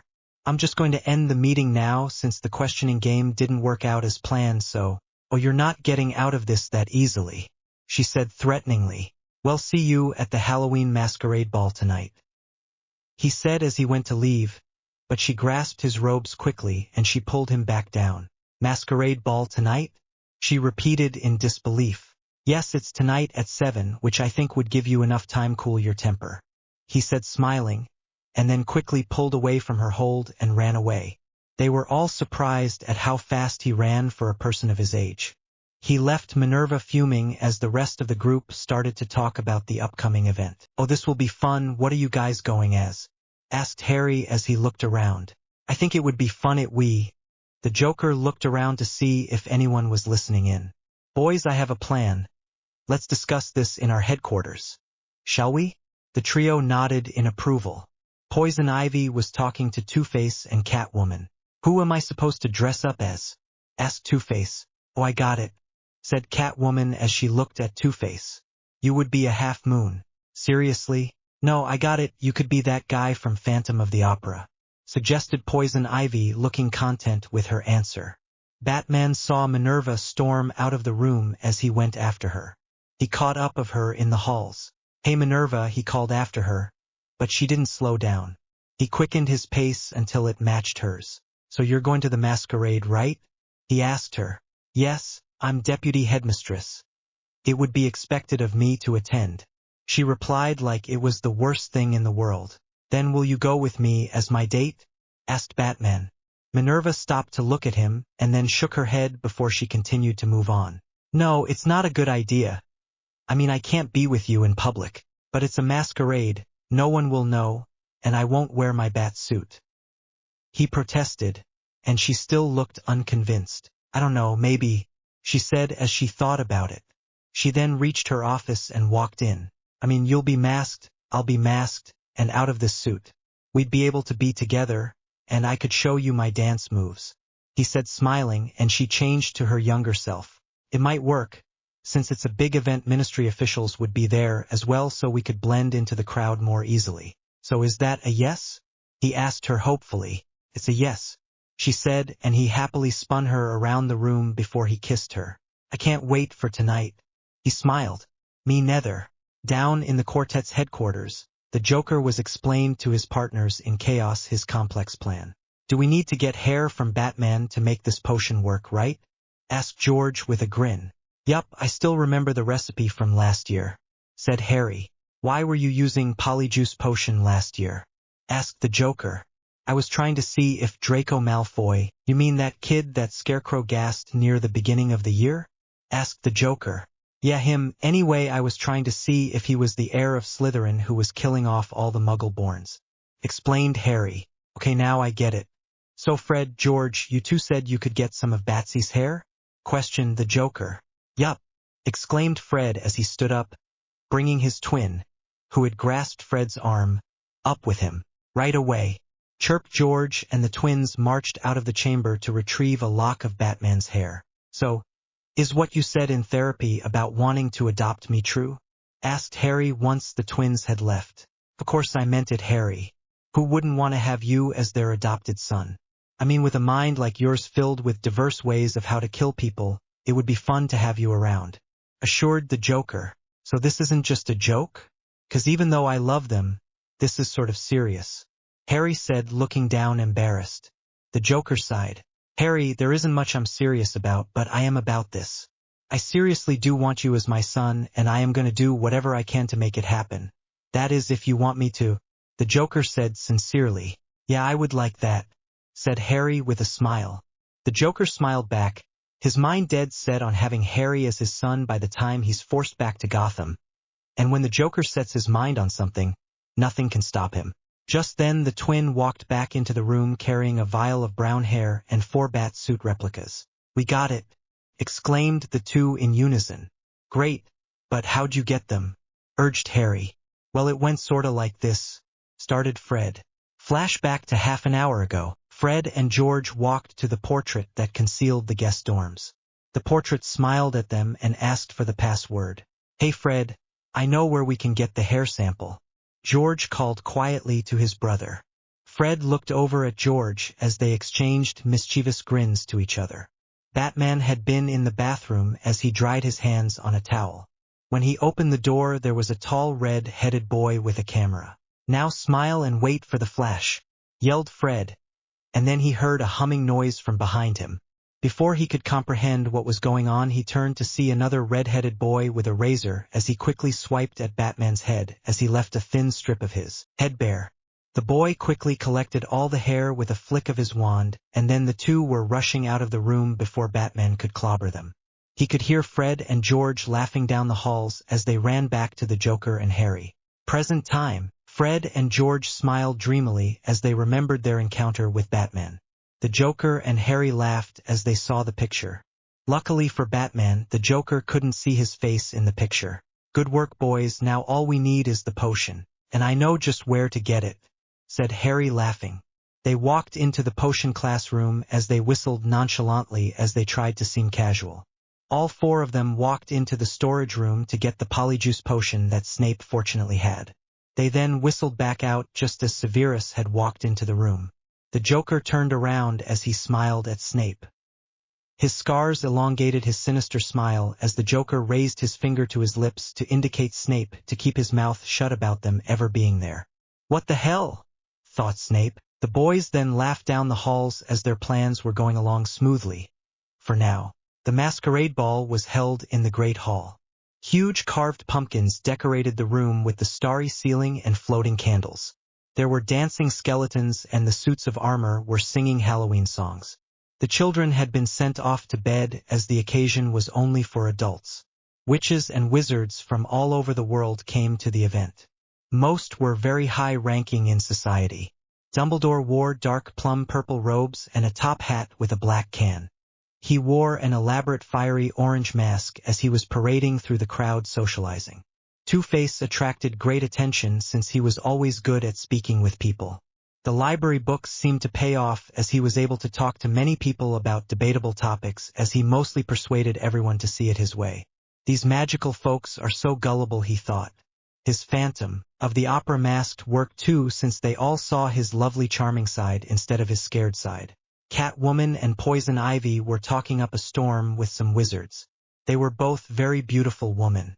Poison Ivy had her bright red hair down as she wore a green mask made out of vines from her plants. Her dress was of a light green as well that shimmered pink when she walked. Catwoman wore an open-back tight-fitted black velvet dress as her blonde hair was pinned to fall on one side. Her mask was also of black velvet as it covered around her eyes and her lips were bright red. Scarecrow kept to himself at the party as no one really paid attention to him, and he didn't mind. The Riddler started shooting riddles at some witches and wizards, though they were unable to answer most of them. What a pity, he thought. If only Luna were here. She would know the answers. Batman, aka Bruce Wayne, waited by the entrance door for Minerva. He wore a black iron suit and had a red rose tucked into his coat pocket. He waited for her nervously, and then he saw her. She came down the stairs as she wore a satin maroon v-neck cut dress as it had the same cut on the back. It moved like water as she walked. Her mask was of gilded gold as it covered from her forehead down to her nose. She was her young self as her black hair was curled and pinned so that half of it was up and the other half was down. "You look beautiful." He complimented her and kissed her. "Thank you," she said after she pulled away from the kiss. He placed his hand on the small of her back to lead her into the boisterous crowd inside. Down in the headquarters, the quartet had the polyjuice potion ready. "And now all we have to do is add the hair you two got," explained Harry with a grin. The four smiled and each grabbed a hair from the vial and dropped it into their own cups of potion. They then raised their glasses in a toast before downing their drinks. They each dropped the glasses and stumbled backwards. The feeling of bone moving was exactly as Harry remembered it. When Harry looked up, he was staring at two other copies of Batman, unmasked, and one young woman who was about in her late 20s who had long raven black hair and bright emerald green eyes. "Holly hell, Batsy is Bruce Wayne?" exclaimed he Joker, who was smiling at the realization. "Who's Bruce Wayne?" asked Harry. "He's the owner of Wayne Enterprises and known throughout the city for being an unintellectual playboy," explained the Joker with a smile. "You almost look like a younger version of Minnie," said George as he looked at his now identical twin.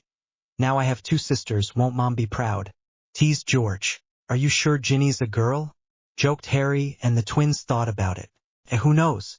they said simultaneously as they shrugged their shoulders. "The real question is how did we get Min's hair mixed with Batsy's hair?" questioned Harry, and the twins looked real hard at each other. "Wait, if I'm really Minnie, then this is how she really looks like," exclaimed Fred as he looked at himself, or more like herself. "Are you checking yourself out, Fred?" asked George, amused. "Well, can you blame me?" he asked, smiling. "So if Min's hair was on Batman, that means they were really close to each other for her hair to on him." "Oh, it's like a secret love affair," exclaimed Harry happily. "Minnie is in love with a rapist," added George. "What if she was raped by him?" asked Joker with fake horror on his face. The four laughed and started to get dressed in the Batman costumes the twin had gotten. "Should I put this on or get a different costume?" asked Fred as he held the too big bat suit up. Hold on a sec," said George as he finished getting dressed. He then turned and waved his wand at Fred's outfit.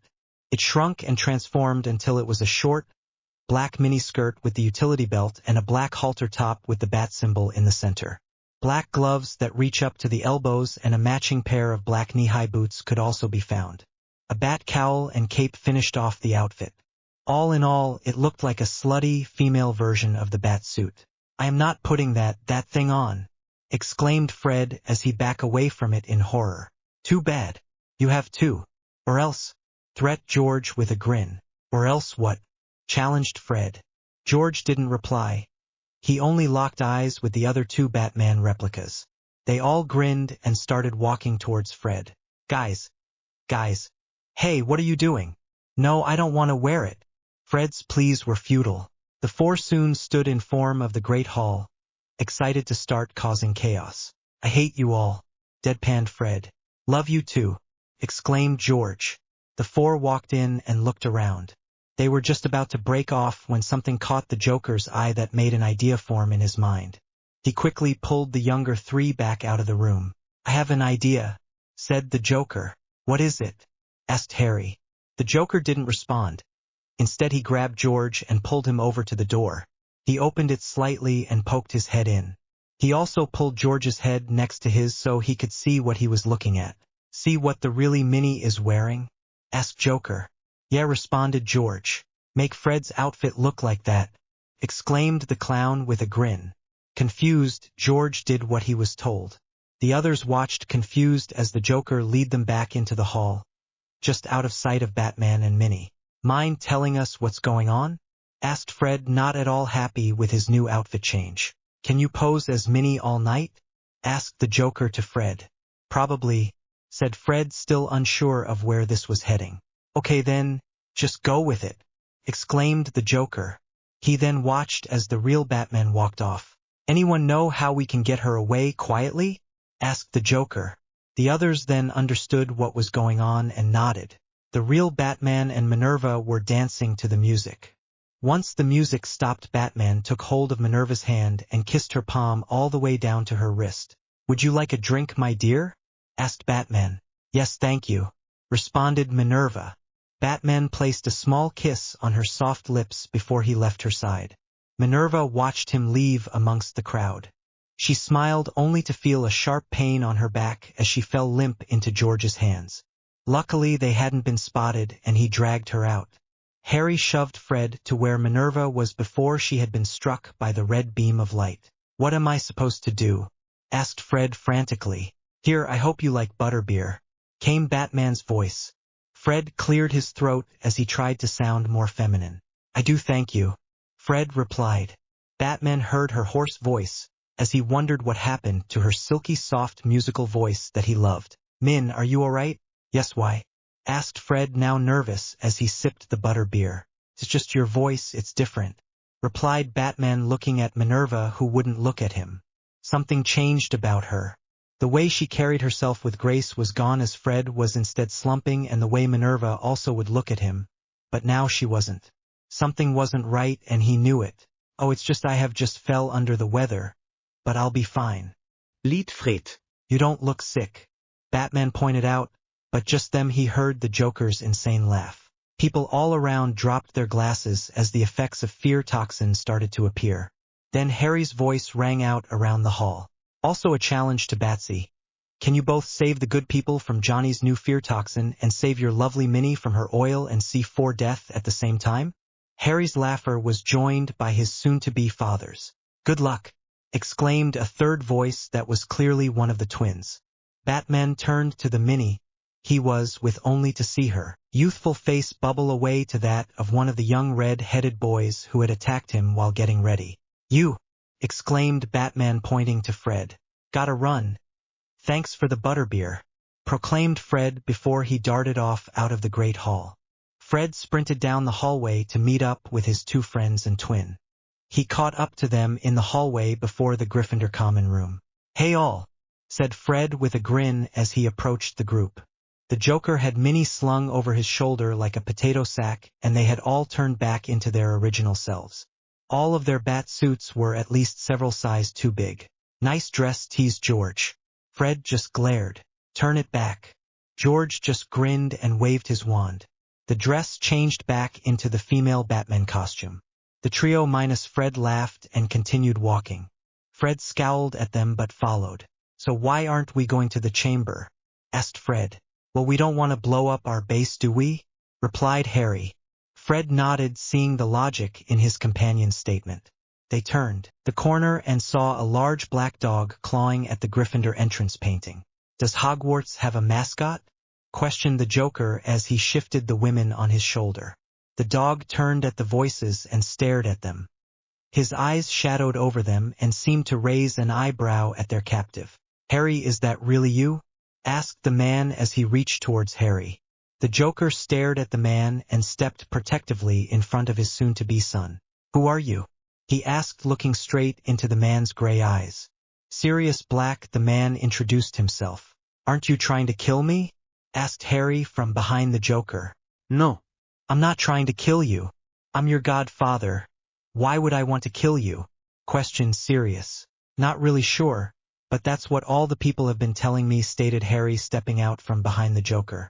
Well, they're all idiotic gits and they can go fuck themselves, stated Sirius. I like him, proclaimed the Joker with a crazed grin. Sirius turned his attention away from his godson and to the other three in the hallway. And you are? Probed the man. How rude of me. You can call me the Joker, exclaimed the smiling madman. The three teens giggled at his over-dramatic introduction. The black-haired man nodded and turned to the twins. "I am the amazing, fantastic George Weasley," cried George with a large smile. "And I am his twin, the insanely good-looking Fred Weasley." "More like just straight-out insane," whispered Harry to the group. Fred sneered at him. "You're one to talk. I'm not the one in a female Batman suit." Harry shot back without missing a beat. The group, Harry, Joker, and George laughed while Fred glared and Sirius stood there confused. "Speaking of that, why are you all in those suits except you?" Sirius gestured to Fred. "And carrying Minnie over your shoulder? Come along with us and we will explain everything." Sirius shrugged and followed, having nothing better to do now that he has found Harry. "So where are we heading?" asked Sirius as they walked. "Not the slightest idea.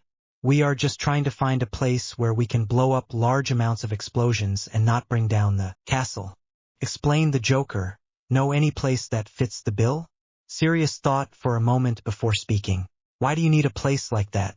he asked. "We are going to see if Batsy can save both the partygoers from Crane's fear toxin and save Minnie from C4 and oil at the same time," explained Harry. "Couldn't that kill her?" asked the confused man. "Yup, but that's what makes so much fun. Come on, lighten up. Why so serious, Sirius?" The Joker giggled at how well his favorite question worked with the man's name. The other three laughed and Sirius couldn't help but join in. Maybe it was his pranking side being twisted by his years spent in Azkaban, but he couldn't help himself. "I think I know a place that could work, but you have to tell me what's going on because I'm so confused right now." Sirius grinned at the quartet. "Sure, we'll explain on the way. Now where is this place you speak of?" asked the Joker with a grin. Sirius gestured them to follow and then lead them away. They walked for a while before coming to a blank section of wall. "What?" stated the Joker bluntly. Sirius just grinned. "Just paced back and forth in front of the wall while picturing the place you want," explained the escapee. The Joker looked confused, but they shrugged and dropped Minnie to the ground before walking over to the wall and pacing. He walked for a few moments before two doors appeared. He walked over to the one on the right and it surprised him when he opened it. Inside was a chair with straps on it that was surrounded by many large barrels of oil and blocks of C4. On the far end was a large electric trigger that was set to 5 minutes. A camera was in front of the chair and he smiled and shut the door. Turning to the next one, he pulled it open and was pleased to see a fairly large room done in purples and greens with a large HD flat-screen TV of Minnie over a stone fireplace along with many other screens that showed the halls leading to the room of requirement, and a screen showing the Great Hall where the Halloween ball was. On the TV you could see the chair from the other room along with most of the oil barrels and the timer in the background. Surrounding the TV were plush-looking chairs and a coffee table. On the table was the control to start the countdown. In the back end of the room, there was a small kitchen and a door that he assumed would lead to a bathroom. The Joker's grin grew larger and he turned to the others and picked up Minnie. "This will work perfectly," he exclaimed and carried Minnie into the room and strapped her into the chair. He quickly made his way out and into the other room where the others were already waiting. "We will start countdown when she wakens," he stated and then took a seat next to Harry, all of them giddy with anticipation. Minerva's head throbbed. The Joker smiled when he saw her stir. "Yes, she's awake," thought the Joker. "Hello there, Professor," the Joker said wickedly. "Where's your flying rodent?" he questioned and then laughed evilly along with Harry and the others. Minerva got her senses as she saw where she was. The Joker's laugh rebounded off the walls. "What have you done?" asked Minerva, looking around. She could smell a crude scent of oil and large blocks of something she did not recognize, but she had the feeling they weren't good. Then there was a clock with a timer that had less than 5 minutes on it as it was counting down. "I have set you in a room with C4 and oil tanks. I think you get the picture. In less than 5 minutes you will be blasted into smithereens unless Batsy can get to you out in time," the Joker explained and then laughed. "Have fun waiting." The Joker then closed the microphone as he sat back on the couch to watch the show. The other four sat down, leaving Sirius to question the Joker. "Come on and sit down, Sirius," the Joker offered as he indicated for Sirius to come sit by him. Sirius came to sit by the Joker but was still apprehensive. "This isn't going to hurt Minnie, right? It's just a prank," questioned Sirius. Of course it is Sirius. Lighten up. Why so serious? Repeated the Joker as he gave Sirius his famous elongated smile. Batman looked around the room as everyone was screaming from something. He had no idea how to help them. He didn't have the cure with him, and yet he didn't know how to save Minerva either. He didn't know where she was. Please help me from the spiders. They're everywhere, pleaded a wizard. But Batman couldn't see what the wizard was screaming about. He couldn't see the spiders, but apparently the wizard could as he saw the large spiders advance on him. Batman saw the wizard scream as he tried to help him, but the wizard started screaming as blood rushed out of a freshly bite. Batman was confused. The fear toxin wasn't supposed to physically affect them. It was only supposed to make them go insane. He couldn't help these people as much as he wanted to. The fear toxin was in their blood and not in smoke, so he couldn't eliminate the source of it without killing the person. The only thing Batman could do was go save Minerva. He rushed out of the Great Hall as he tried to listen to hear if he could hear her, but he couldn't. All he could hear was the screaming from inside the Great Hall. He ran quickly down a hall not knowing if it was the right way, but he had to start somewhere. He kept running when a voice stopped him. "Hey, pretty boy." Batman twisted around to see who it was that was calling him. "Over here," called the voice again. Batman looked at a painting of a woman in an 18th century dress that showed too much cleavage and had a tall white curled wig. She had powdered pale skin, a fake black mole, painted red rosy lips, and pink blushed cheeks. She smiled at Batman and flirtatiously fanned herself with her ornate blue lace fan. "Where are you going in such a hurry?" she asked in a soft, tender voice. Batman didn't know paintings could talk. He thought they could just move. Well, I'm looking for the woman who's tied up by the Joker," answered Batman, wondering whether the painting would be able to help him. "Oh, so you fancy her?" questioned the woman, and then she shook her head. "What a shame, and you are so cute." Batman rolled his eyes as he got this a lot. "Do you know where she is?" "Yes, I do. Follow me, and I'll take you to your lady friend," she teased as she started to walk through other portraits. "Excuse me," she say in a high girly pitched voice when she walked through the paintings. Batman wanted to get to Minerva as quickly as possible, but the woman was walking. "Could we pick up the pace, please? I'm sort of in a hurry," Batman asked politely. "A lady never runs," she exclaimed. He sighed as he continued to follow her. At this rate, Minnie would be blown to pieces. Minerva's wrists and back were strapped tightly to a wooden chair. She looked at the timer as her time dwindled down. She knew the Joker was up to this. "That stupid old man," she thought to herself. Her anger boiled. This was just like him. First he lets a three-headed dog into the school to guard a stone. Then he leaves to a meeting on a broom while 3 students go down to retrieve the stone. He also planted the Whomping Willow on a school grounds. She couldn't count how many students were sent to the hospital wing because he also hired the whack job for divination when she clearly stated that the woman couldn't predict the future for her life, and she was right. Oh, she hated him so much. "A Joker, something's happening with Minerva," stated Fred as he watching her while the others were watching the chaos in the Great Hall. "Don't worry. She can't do anything without her wand," assured George. Fred wasn't so sure as he looked back at the screen. She looked pissed as she struggled against the straps. Her mask was off as he could see the fury in her eyes. "A dent gave them the cure," said the Joker miserably. "He couldn't have just waited for a few more moments." The others laughed. "Wait, can they see Minnie?" asked Harry as he saw all the wizards looking at one direction. "Oh yeah, I put a screen there for Batman to see the fate of his Minnie," the Joker stated as he laid back on the couch and then switched the channel over to Minnie. He gawked as he saw how the room trembled. "What's happening?" asked the Joker, amazed. "She's powerful and therefore she can channel her power without a wand," explained Sirius. Batman was getting to be impatient with the painted woman as she walked as slow as a snail. He needed to get to Minerva, and he needed to get to her now. A knight in heavy metal suit that was too big for him spotted them. "Can we get there faster, please? Her life is in danger," yelled Batman as the woman looked shocked that he would raise his voice at her. "Sorry, sir, but I will not take that tone of voice, for I am a lady," she said with her blue eyes with fury. "A maiden in danger? Why, that's a job for me." yelled the knight as he ran towards them and bowed low to the ground. Sir Cadogan, at your service. Where is the maiden in distress? I don't know. She was leading me to her, but I don't have a lot of time and I need to get there quickly. Batman uttered, and then he felt like he was wasting time. I was leading him to his lady friend who is locked in the room of requirement, stated the woman to Sir Cadogan. I'll get you there. Follow me, he yelled as he mounted his horse, and this time Batman had to sprint to catch up. Finally he was getting to Minerva, and hopefully he wasn't too late. Sir Cadogan didn't stop to say excuse me when he ran through paintings, which was a relief. Batman sprinted faster down the hall and up the stairs. He came to a blank wall where Sir Cadogan was on the other side.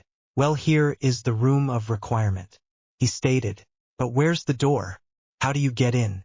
Asked Batman, frantic as he went to feel the walls for maybe a trapdoor or something. But there wasn't. Suddenly Batman had the wind knocked out of him as he was knocked against the opposite wall. Batman's head was knocked hard against the wall, but he recovered quickly as he looked around. There was a thick cloud of debris and rubble. He then felt her soft touch brush against his face. Batman looked at Minerva to see that her eyes were open as she gave him a crooked smile. He sighed in relief as he held her tighter to him. I thought I lost you, he told her as he rocked with her. She felt weak as the protective shield without a wand had taken a toll out of her. I'm fine, she managed to utter. They then heard a herd of rushed footsteps coming their way. They both looked up to see Dumbledore along with other ministry officials. Minerva, is that you? Asked Dumbledore, shocked by her younger appearance. Minerva had forgotten that she was unmasked and in her younger form. She turned her face away. It's her. It's the Raven, cried one of the ministry officials excitedly. Batman looked dumbfounded at Minerva. The Raven? Long story, she replied, and Dumbledore went towards his deputy as he helped her up. I knew you were that vigilante that they compared to the famous Raven. Who knew you were both? Exclaimed Dumbledore with an all-too-knowing smile at Minerva. This is just my luck. Can we get this over with? She asked at Dumbledore. He smiled and nodded. Yes, Minerva, you have just been through a traumatic experience, he said, and then addressed the crowd. My deputy is fine. Please make a path and let the woman go for tonight. She's been through a distressing experience, he said, and they all nodded respectively as he walked Minerva through the crowd. Honor to meet you. I've heard so many stories about you. I can't believe you're alive, the people mumbled as she walked by. Batman was confused. Minerva was a mysterious woman, and he would never completely get her past, he thought. Dumbledore led her to her room, and then he bowed respectively to Minerva. Feel better, Min? I'll try to keep the publicity down, said Dumbledore. So are you going to tell me about the Raven? Asked Batman as he looked at Minerva. All right, but I expect an explanation. He told her, only to find that she was sleeping. He shook his head as he bent down and brushed away a loose strand on her hair and kissed her softly on the cheek before he left her side. He wanted to see how much damage Scarecrow did in the Great Hall. Batman made his way back to the Great Hall, expecting to find it still in total chaos, but was surprised to find that almost everyone had been given the antidote and Harvey Dent was giving the last few screaming victims the cure. He made his way over to Dent as he finished with the last person. Dent, what are you giving them? He asked. The cure, what else? The man replied. Why would you of all people help others? You normally are more focused on killing people as opposed to helping them. Batman asked, confused. It benefits me, was Two-Face's reply. Batman was about to ask how when a ministry official came up to Dent. Thank you so much, Harvey. We at the ministry are forever in your debt, the man exclaimed, then quickly walked off. Batman narrowed his eyes. What do you have planned? He asked. Harvey just smirked and walked off with a laugh. In the room of requirement, the group of 5 was laughing at the chaos they had caused. That was hilarious, laughed Sirius, and normally I'm not one who finds almost blowing up teachers and people running in fear funny. Well, I guess you're just starting to realize the funnier side of life, exclaimed the Joker. Do you think that Dumbles is going to throw us in Azkaban? Asked Harry with a laugh. Probably, the twin announced together. The 3 were silent for a second before they fell to the ground laughing. Don't worry, boys, we'll have Harvey as a lawyer. and he could probably get Valdi out of Azkaban if he wanted to. Explained the Joker. Where was he when I was being thrown in? Asked Sirius with a smile. I bet I could convince him to take your case and have you proven innocence. Said the Joker. Really? Asked Sirius, looking the Joker in the eye. They locked eyes and the Joker's grin widened. Sirius blushed and looked away, causing the Joker's grin to broaden. The twin and Harry saw the interaction and stifled laughter. Time to play matchmaker. Where is the fat lady? A voice from the screen caused the five to look up. On the screen was Dumbledore staring at the scratched portrait. The old man looked panicked. Dumbledore turned to Filch, who had shown him the portrait. Sirius Black is in the castle. Get the other teacher and spread out to search for him. What about the Gryffindors? Asked Filch. Why, they will sleep in the Great Hall with teacher supervision. Now go. Declared Dumbledore. The group watched the exchange with little interest. Then Sirius spoke up. You don't have to leave. You could just stay here in the room of requirements. And I could stay here to keep you company. The Joker giggled slightly as Sirius blushed. Harry and the twins saw where this was heading and decided to leave. Well, I. Sirius stammered as he attempted to remove the Joker's arm. The clown laughed and stood up and took Sirius's hand. He softly kissed the top of it, leaving a red lipstick stain. I suppose I can wait if you're nervous. The Joker giggled and turned to the three kids who were at the door attempting to leave. Let us leave our new friend to prepare for sleep. And with those parting words, the group left with Joker throwing a wink at Sirius over his shoulder. Sirius gawked at the door for a few moments after they left before looking down at his red-stained hand. Was I just hit on?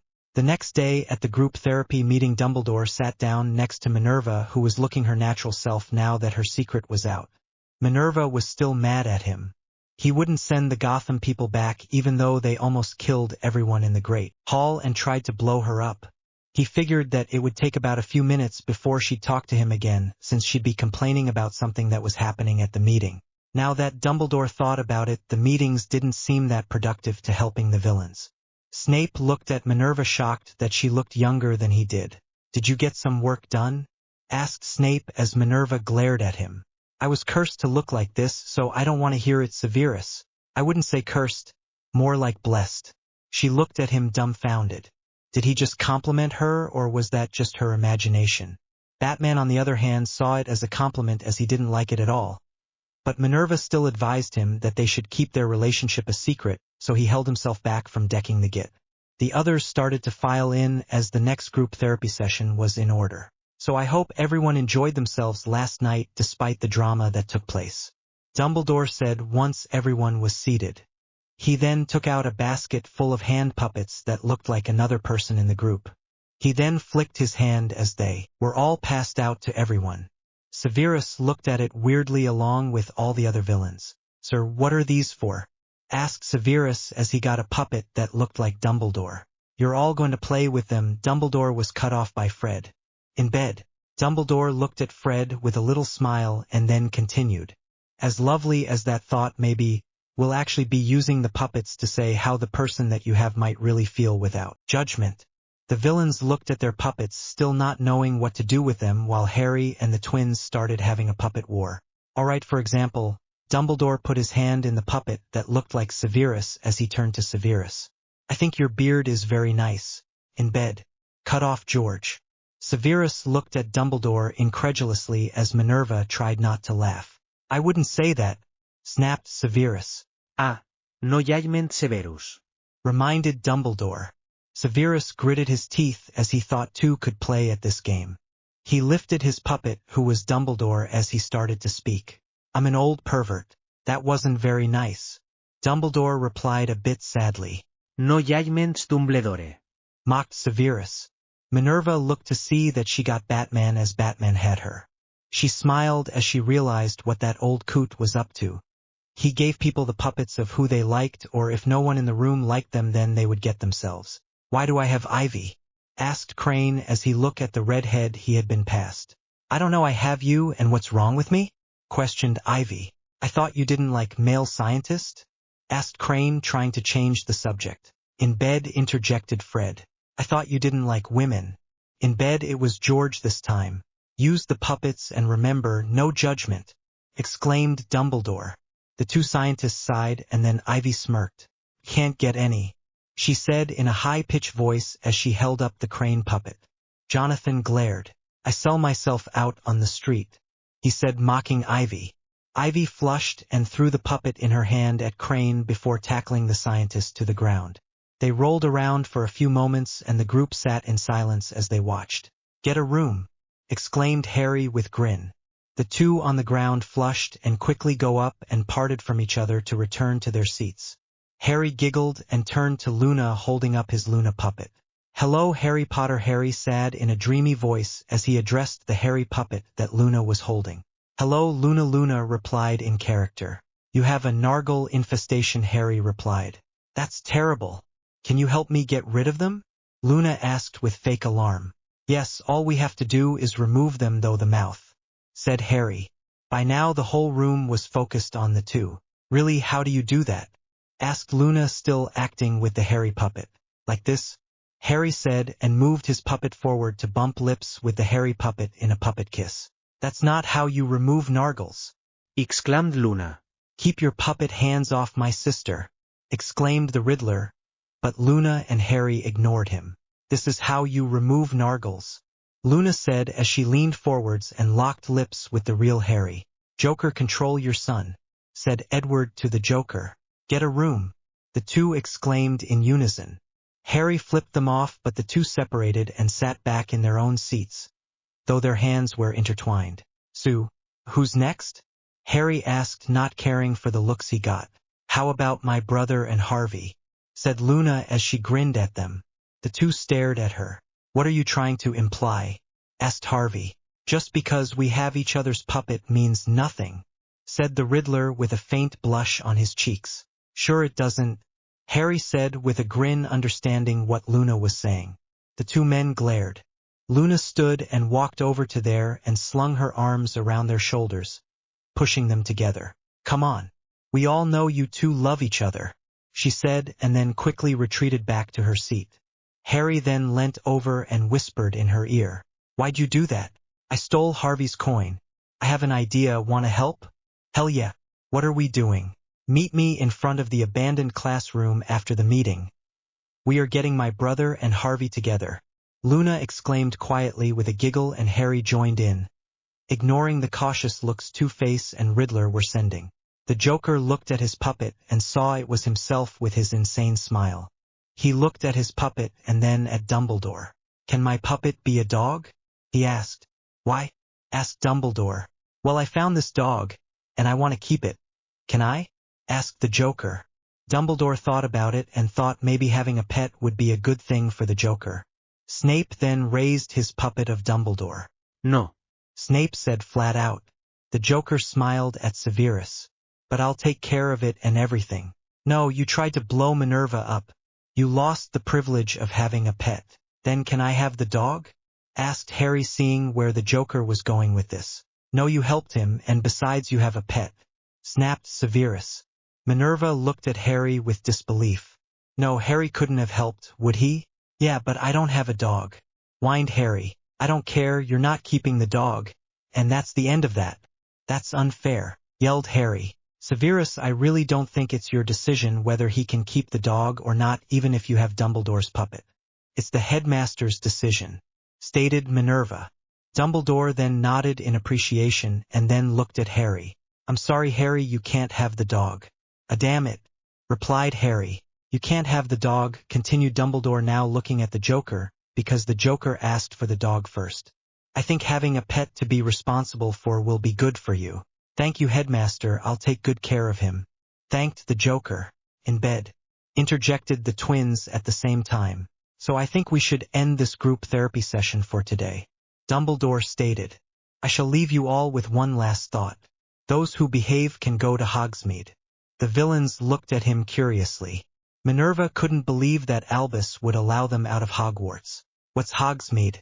Asked Catwoman. Hogsmeade is a little wizarding town that's a 15-minute walk from here, explained Dumbledore. Damn, I guess I'm not going, said the Joker, and the other villains nodded. Do you really think I'll behave just for a field trip? Yeah, you're right, Dad. It's not worth it. Agreed Harry.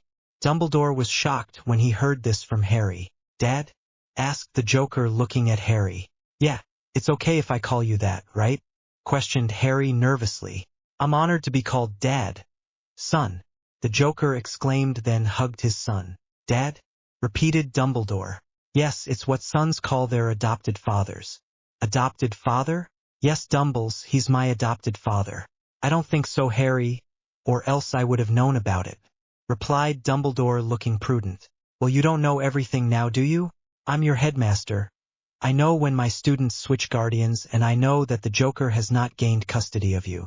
Explained Dumbledore as he looked at the two. Well, technically I have not yet to actually gain custody of Harry. But Harvey here is going to help me. The Joker exclaimed, gesturing to Harvey, who looked up in alarm. I am? He asked, surprised. Yep, you are, said the Joker. When did I agree to this? Two-Face asked. About a week or two ago, when you and Edward found that bottle of wizard whiskey and you both got drunk off your asses.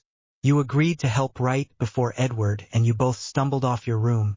The Joker trailed off with a grin. Both Harvey and Edward blushed slightly and glared at the Joker. We did no such thing, exclaimed Harvey as he glared harder. I haven't been wasted in years. Followed Edward. Harvey looked at Edward when he spoke, then looked away, blushing harder. Then why was Eddie limping last week? Asked Harry, joining in on his father's taunting. The two turned their glares onto the boy. Fuck you all. With that, Two-Face stormed out. In bed, exclaimed the twins. I'm leaving too. The Riddler also walked out. Once the two had left, Luna quickly made her way over to Harry and grabbed his arm, pulling him towards the door. We have things to do, she exclaimed as they left. The others looked on curiously before shrugging and also leaving. Luna and Harry ran around the castle, placing signs and objects, all leading to one room. As they placed the final riddle above the door, Luna grinned and pulled Harry off to locate Edward. Batman stood up and followed Minerva out the doors. So are you going to tell me about the Raven? He whispered when he was near her. Not here, later, she replied, and he nodded as they went separate ways. Catwoman eyed them in envy. She knew there was something going on. Edward was walking towards the library when Luna and Harry jumped him. Luna had walking out from a room with a smile and waved at him. Hello, brother, she said. The Riddler smiled at his little sister. Hello, Luna, what are you up to? He asked. Oh, just playing matchmaker, she replied. Before he could ask what she meant, Harry jumped out from behind a suit of armor and whacked the man over the head. The force of the blow knocked him out and he slumped to the ground. Harry then discarded the stick and dragged the man into the room Luna had just exited. Luna followed, closing the door. Why did you use a stick instead of a stunner? Luna asked as she helped Harry bind Edward's hands and feet. I've always wanted to do that, Harry replied, and opened the door for Luna once they finished tying the ropes on Edward. Luna quickly walked to the wall and pulled out her wand. She quickly used it to write a riddle on the wall. To escape this room you must confess the feelings you have tried to dismiss. The door will not open unless your true feelings are shown, and the deal is sealed with a kiss. Harvey sighed as he sat down, still embarrassed from the therapy session. Stupid Joker, implying things that weren't true. I did not get together with Edward, and I do not want to push him against the wall and kiss the man breathless. Damn it, Harvey, focus. Harvey muttered to himself as he walked. He got to his room and noticed a letter on his bed. He opened it and read, with a flip of a coin you choose your fate. But now the coin is gone, the choice is yours to make. Follow the riddles to find what you want, even if you won't admit it to yourself. Harvey started at the note for a second before reaching his hand into the pocket that held his coin. His fingers only touched fabric. Edward, meanwhile, crossed the castle. Edward was just waking up. His green eyes scanned the room and he made a move to stand, but found it surprisingly difficult to do to his hands and feet being bound. What the hell? He said aloud. He finally managed to sit up and get a good look of the room. His eyes fell on the message on the wall. Sealed with a kiss? What the fuck? He said as he went to work attempting to figure out the riddle. Harvey followed the trail of riddles to a door in an out-of-the-way hallway. Above the door was another riddle. He ignored it and went to open the door. It wouldn't budge. He looked back up to the riddle. What lies in wait for your weakest moment can break a heart and keep it whole. Love? Said Harvey out loud, feeling slightly stupid for thinking that answering the riddle would open the door. Edward can't do magic. Then the door clicked open. Harvey cautiously stepped inside and the door closed and locked. Hey Harvey, can you untie me? Harvey's head turned to see the bound man he had been searching for. So you don't have anything to do with this? Harvey asked, making his way over to Edward. He kneeled down and started to untie his friend. So why are you here? Asked Edward. Why are you bound here? Dent shot back.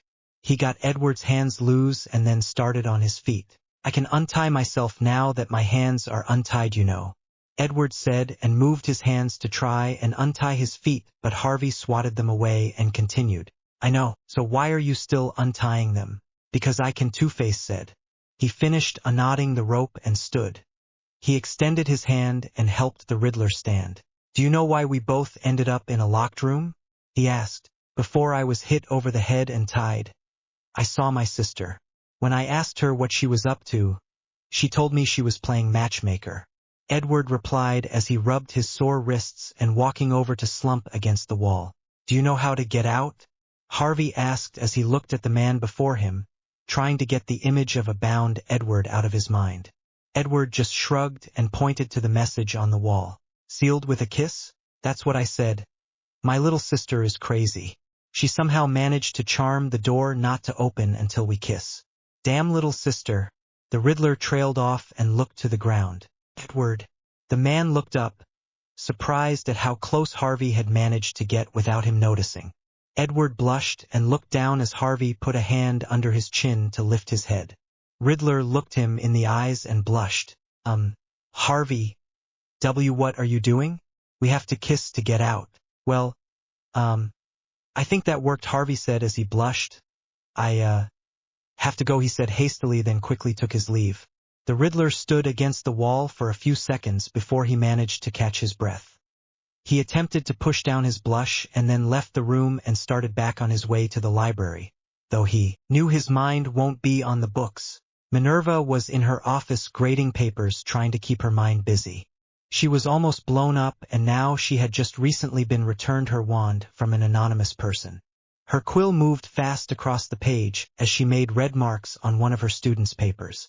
A knock on her door disrupted her thoughts. Doors open, come in. She informed the person who was on the other side of the door. She heard the door open and then click close. She looked up to see a dark black cloaked masked figure. She smiled as it was Batman. Hello, what may I do for you? She asked in her teacher tone. I was wondering if we could discuss the Raven right now if you don't mind. He said, smiling, and she indicated for him to take a seat. She sighed and leaned back in her seat. Do Muggles have sort of a government, sort of agents? Yes, answered Batman, a bit confused by the question. We do. We have the CIA, FBI, and I'm sure we have a lot more that I don't know about. Minerva nodded and slightly smiled before she continued. Well, magical people have them too. They're beyond Ours and the magical law enforcement. We have secret agents that had code names, and mine was the Raven. You were an agent? Questioned Batman. Yes, I was one of the best Ours, and so they bumped me up to an agent when the Second World War took place. I've made my mark on history, shall we say, and then one day I decided to move on. So now you teach here, stated Batman as he wondered why she would suddenly want to move on. Yes, now I teach here. Anything else you want to know? I know there's more to the story, but I won't pressure you further, though I'd like to know one more thing. Oh, and what's that? Questioned Minerva as she raised her right-left eyebrow. Now that your secret is out, can we come out openly with ours? Asked Batman. He saw how Minerva was apprehensive as she thought about the idea. Well, I think it is safe to show a little affection, but we don't need to announce it. She replied, and Batman replied with a wide smile. He took off his mask so he could see her more clearly. I like it better when you're yourself, he told her before he kissed her softly. When they pulled away, she replied, smiling, I do too. The Joker walked into the room of requirement and shut the door quietly. Sirius was asleep on the couch. He had taken a shower and gotten in new, non-ripped clothes. Black locks of hair were laid out messily on the pillow, and he was slightly curled into himself. The Joker smiled at the sight and walked over to Sirius. He shook his shoulder lightly and watched as his eyes opened. "Hey Joker," Sirius said with a yawn as he sat up. "Hey, wanna go for a walk?" asked the madman. "How? I can't be seen." Sirius trailed off, unsure of what the Joker meant. Then the clown held up a dog collar and leash. Sirius's eyes widened and he jumped up and backed away. "You are not getting that on me," he exclaimed. Come on. You would be in your dog form and it would allow you to get out more. Wouldn't people question why you had a dog?" asked Sirius, trying to persuade the man not to put the collar on him. "Dumble said I could have a dog, and I thought it would be a good way to allow you to get out and wander if I claim you're my pet," the Joker explained and approached Sirius. "I could just follow you. There is no need for a leash," Sirius exclaimed and tried to get away from the clown, but the Joker tackled him to the ground and pinned him down. "I don't need you wandering off. With all those dementors around, I need to keep you close in order to protect you." He managed to snap the collar on and then stood up, happy with his victory. Sirius glared. "This is only the second time I've met you, and you already want to protect me?" said Sirius. "Yup. Now go all doggy-like so we can go. I bet you're tired of being stuck here," the Joker replied, and then watched in interest as Sirius turned into his animagus form. His fur was cleaner than the first time he saw him. It was black and silky. His steel-gray eyes looked at the Joker as the Joker smiled. "Come on, boy. Let's go," called the Joker. Sirius gave a little growl and then barked before he walked to the Joker's side. On the other side of the castle was Harvey Dent walking around, trying to clear his mind of previous events. He wandered for a few minutes before the bell rang and students flooded the hallway. He chose a random door and entered, not wanting to deal with children at the moment. It was completely empty except for a mirror. The mirror stood tall before him with a golden intricate frame. Curious as to why there was just a mirror in the room, he walked up to it. He looked in it and expected to see just his scarred reflection. He grimaced at his appearance. He used to be handsome, but look at him now. Scarred as a monster, who could love him? Suddenly in the mirror, he saw the Riddler come up from behind him. He quickly turned around only to see that he was still alone. Harvey was confused as he looked back at the surface of the mirror. There was his reflection, no longer showing fear. Instead it mirrored him smiling beside the Riddler. His reflection then turned to face the Riddler with love in his eye. The last time he had seen the expression was when Rachel was still alive. The Riddler reached his arms around Two-Face's neck and kissed him on his scarred cheek, not frightened by his appearance at all. Harvey reached his hand up to where the Riddler had kissed him in the mirror, as if he could feel the searing kiss. His reflection then wrapped his arms around Riddler in a hug. He stared for a moment more before his thoughts were interrupted by a voice. "I've seen many people waste away in front of that mirror." Two-Face turned, but saw no one. Suddenly from within the shadows came a silhouette of a tall, lean man. As Two-Face wondered who the man was, he came out of the shadows. "Headmaster," Two-Face said, astonished, but then downcasted his eyes, embarrassed. Had he seen what he saw? "Boy, nothing. I see nothing," Harvey said quickly, then took his leave. Dumbledore watched the retreating figure for a second before turning back to the mirror, and his eyes sparkled at the sight of a certain potions master handing him his wool socks. The empty halls were filled with the loud whistling of the Joker. He held the leash in his hand, not really pulling at all. Sirius slowly walked beside his so-called master glumly. Sirius was counting down the minutes of when he could get his collar off, as the Joker thought what he'd do with Sirius once he let Sirius off the leash. Their thoughts were interrupted when they rounded the corner. A gargoyle that guarded the staff room had just opened as students were giggling and laughing. They all talked animatedly from the exciting class they had just come from.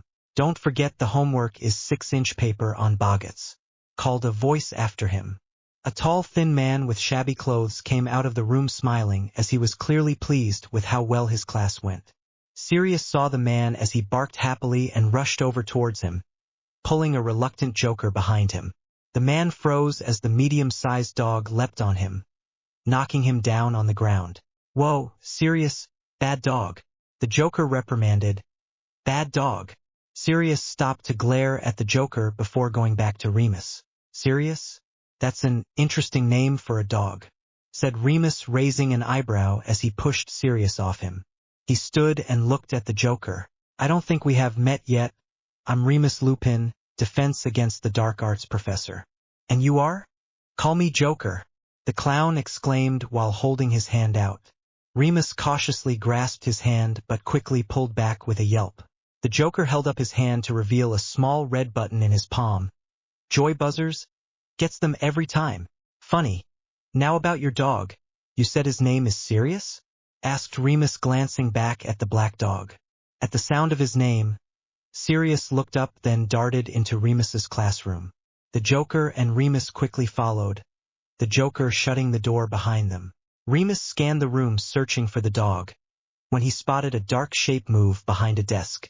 He slowly approached the desk and jumped back in surprise as a dark-haired man jumped up in front of him. Sirius! Remus shouted in fright as he took a step back. Well, hello to you too, Remus, said Sirius as he stared at his friend. Remus quickly regained his senses and drew his wand. Hello? Hello?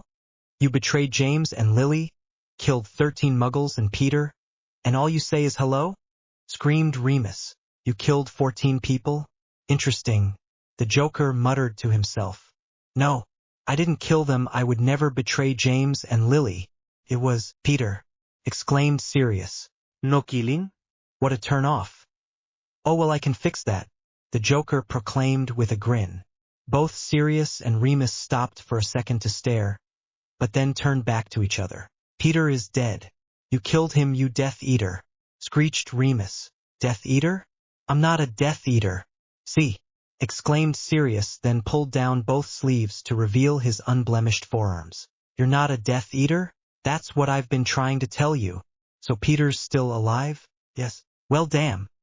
The two stared for a moment before laughing. The Joker watched in confusion at the two laughing men. Is there something I'm not getting?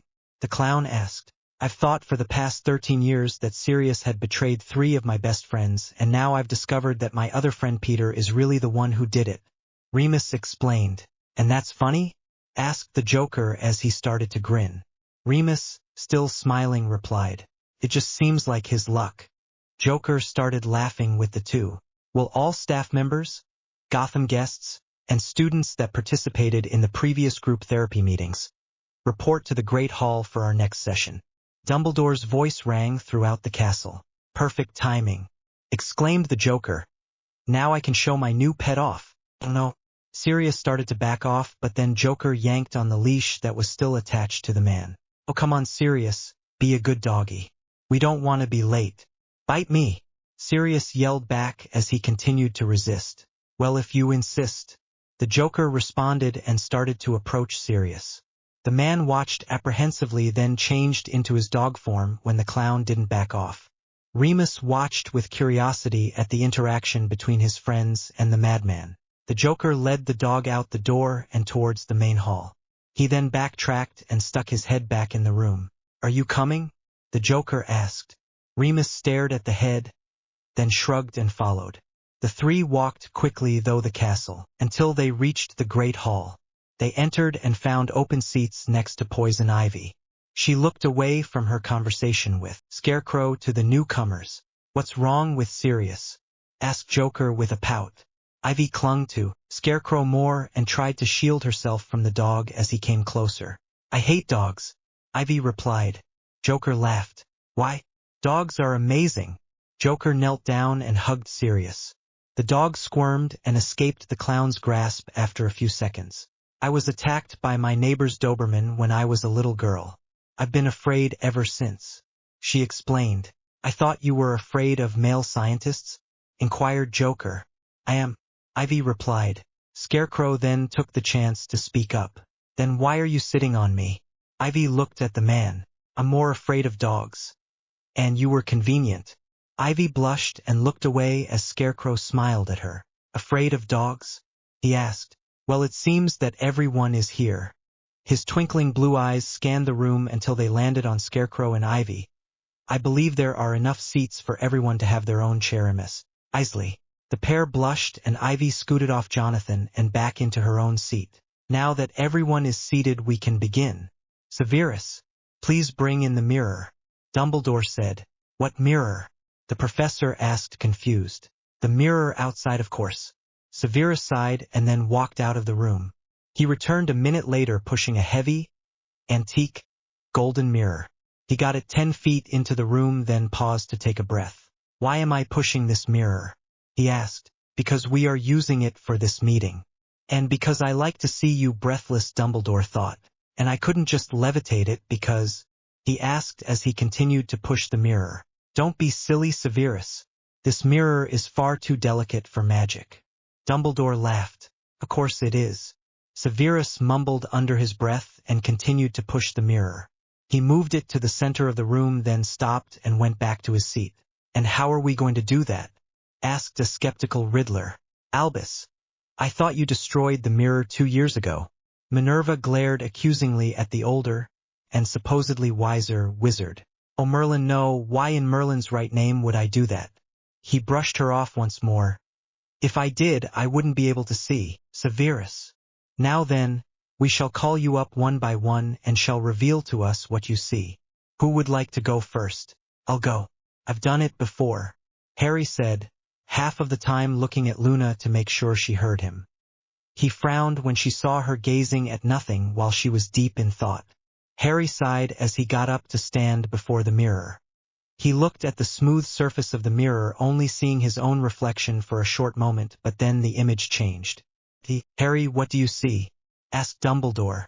I see myself alongside Luna. She's looking fine. That's my sister you're talking about, interjected the Riddler. Please do not interrupt, Dumbledore kindly ordered. Back to what I was saying, Harry spoke louder. Luna, looking hot like always, is standing beside me along with my father as he's proud of me. Oh, that's nice. James would be proud of you always, Remus Lupin assured. No, not him, the Joker, Harry corrected, looking quite annoyed. Brilliant, my son. Just brilliant. Hopefully one day that dream will become reality. The Joker applauded. Watch it, Joker, growled the Riddler. Well, we can't control human instincts now, can we, Riddler? The Joker eyed him, then at the man seated closely beside the Riddler. He followed the Joker's eyes that fell upon Two-Face as he face reddened. This has nothing to do with that. No, then the kiss meant nothing? He inquired. That was a set-up, the Riddler countered. That isn't the question, my dear friend. Did you enjoy the kiss or not? The Riddler didn't respond as he didn't know how to respond. Two-Face was right there, and so was everyone else. He couldn't confess. The Joker could see his hesitation and decided to let the man go. For a bit. Still covered in melted flesh, but it wasn't that attracted the Riddler to Two-Face. It was his intelligence that surpassed many others. His charm, his personality, everything about him was just too hard to ignore. So Riddles, what do you see? The Joker asked. Riddler glared, then spoke. I see all the idiots around me dying like they are meant to, and they is no Bat Clan to ruin my fun. Batman stared at Riddler. I stop you because you are killing innocent people because they cannot answer your riddles. People should be thankful that I'm weeding out the idiotic slums that seem so common on this planet.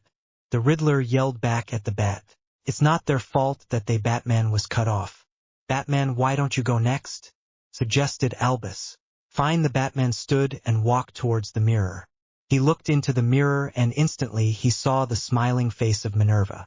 He turned around to see if she was there. But she wasn't.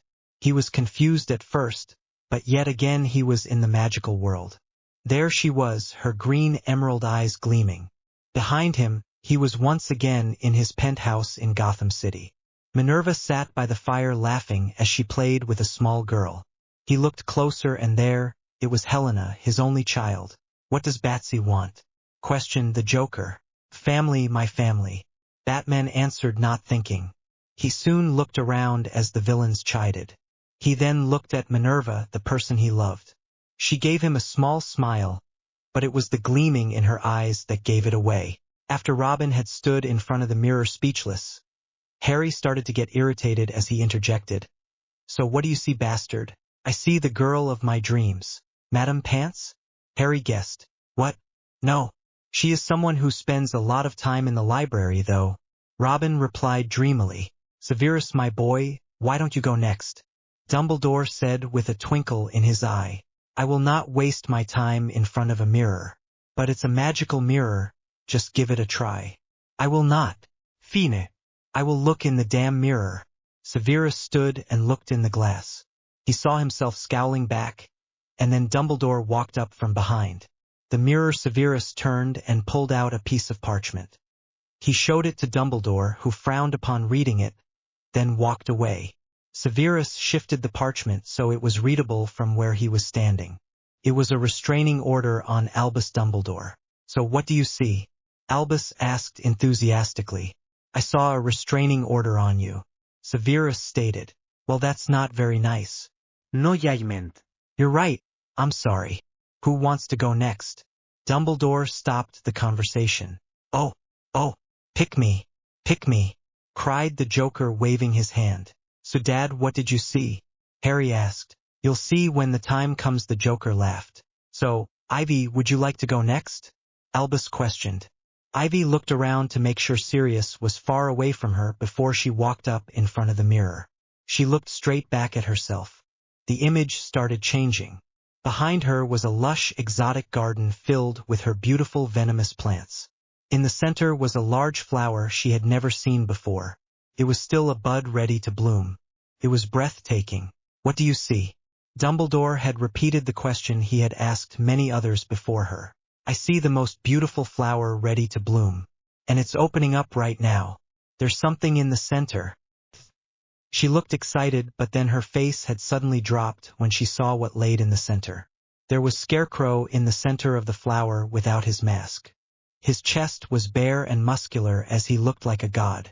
What's in the center? Dumbledore asked. The bird. Ivy answered before quickly returning to his seat. What kind of bird? Big, nice one. That's what she said. Fred interjected. In bed. Ended George. Moving on, Dumbledore tried to restore order. Catwoman, we haven't heard from you in a while. Catwoman sighed and walked to the mirror.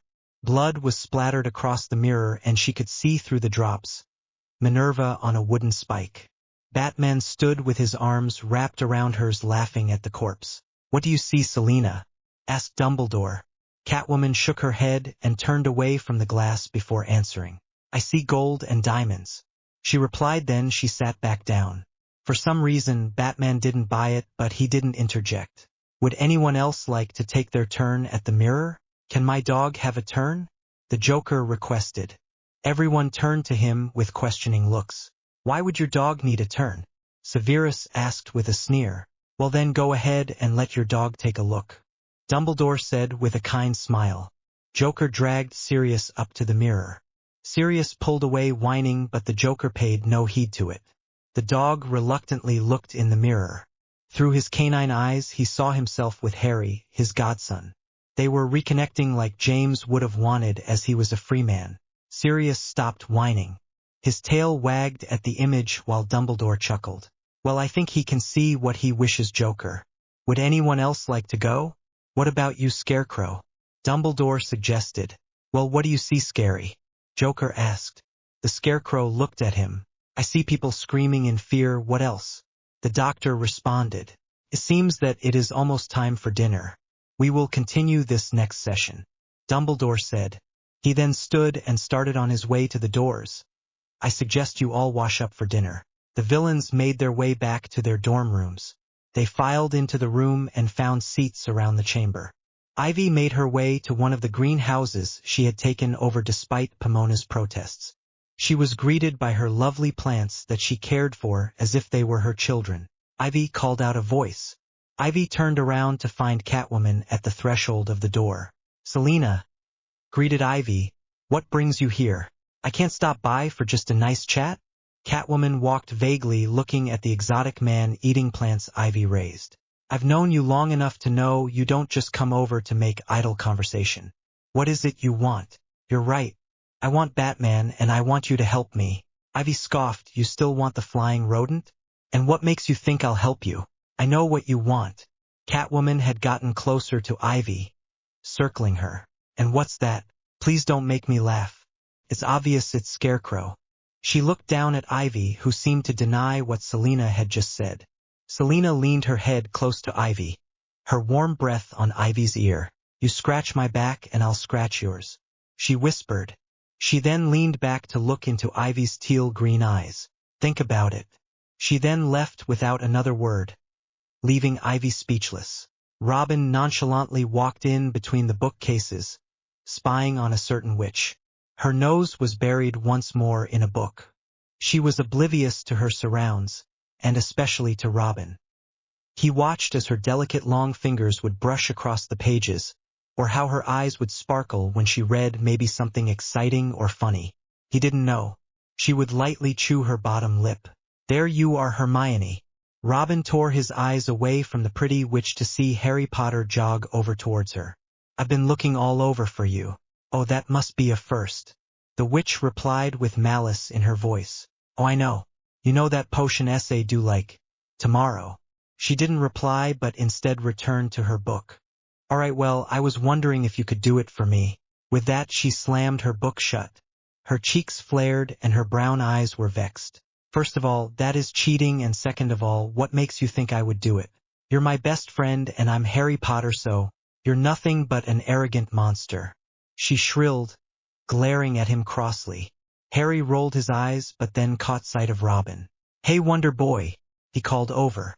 Robin tried to act natural by grabbing a book off the shelf and flipping through it. Harry had walked over to him, pulling him out into the open. Does the boy wonder? Corrected Robin. Whatever, so spying on Madame Pants again, are you? No. Robin looked around for something.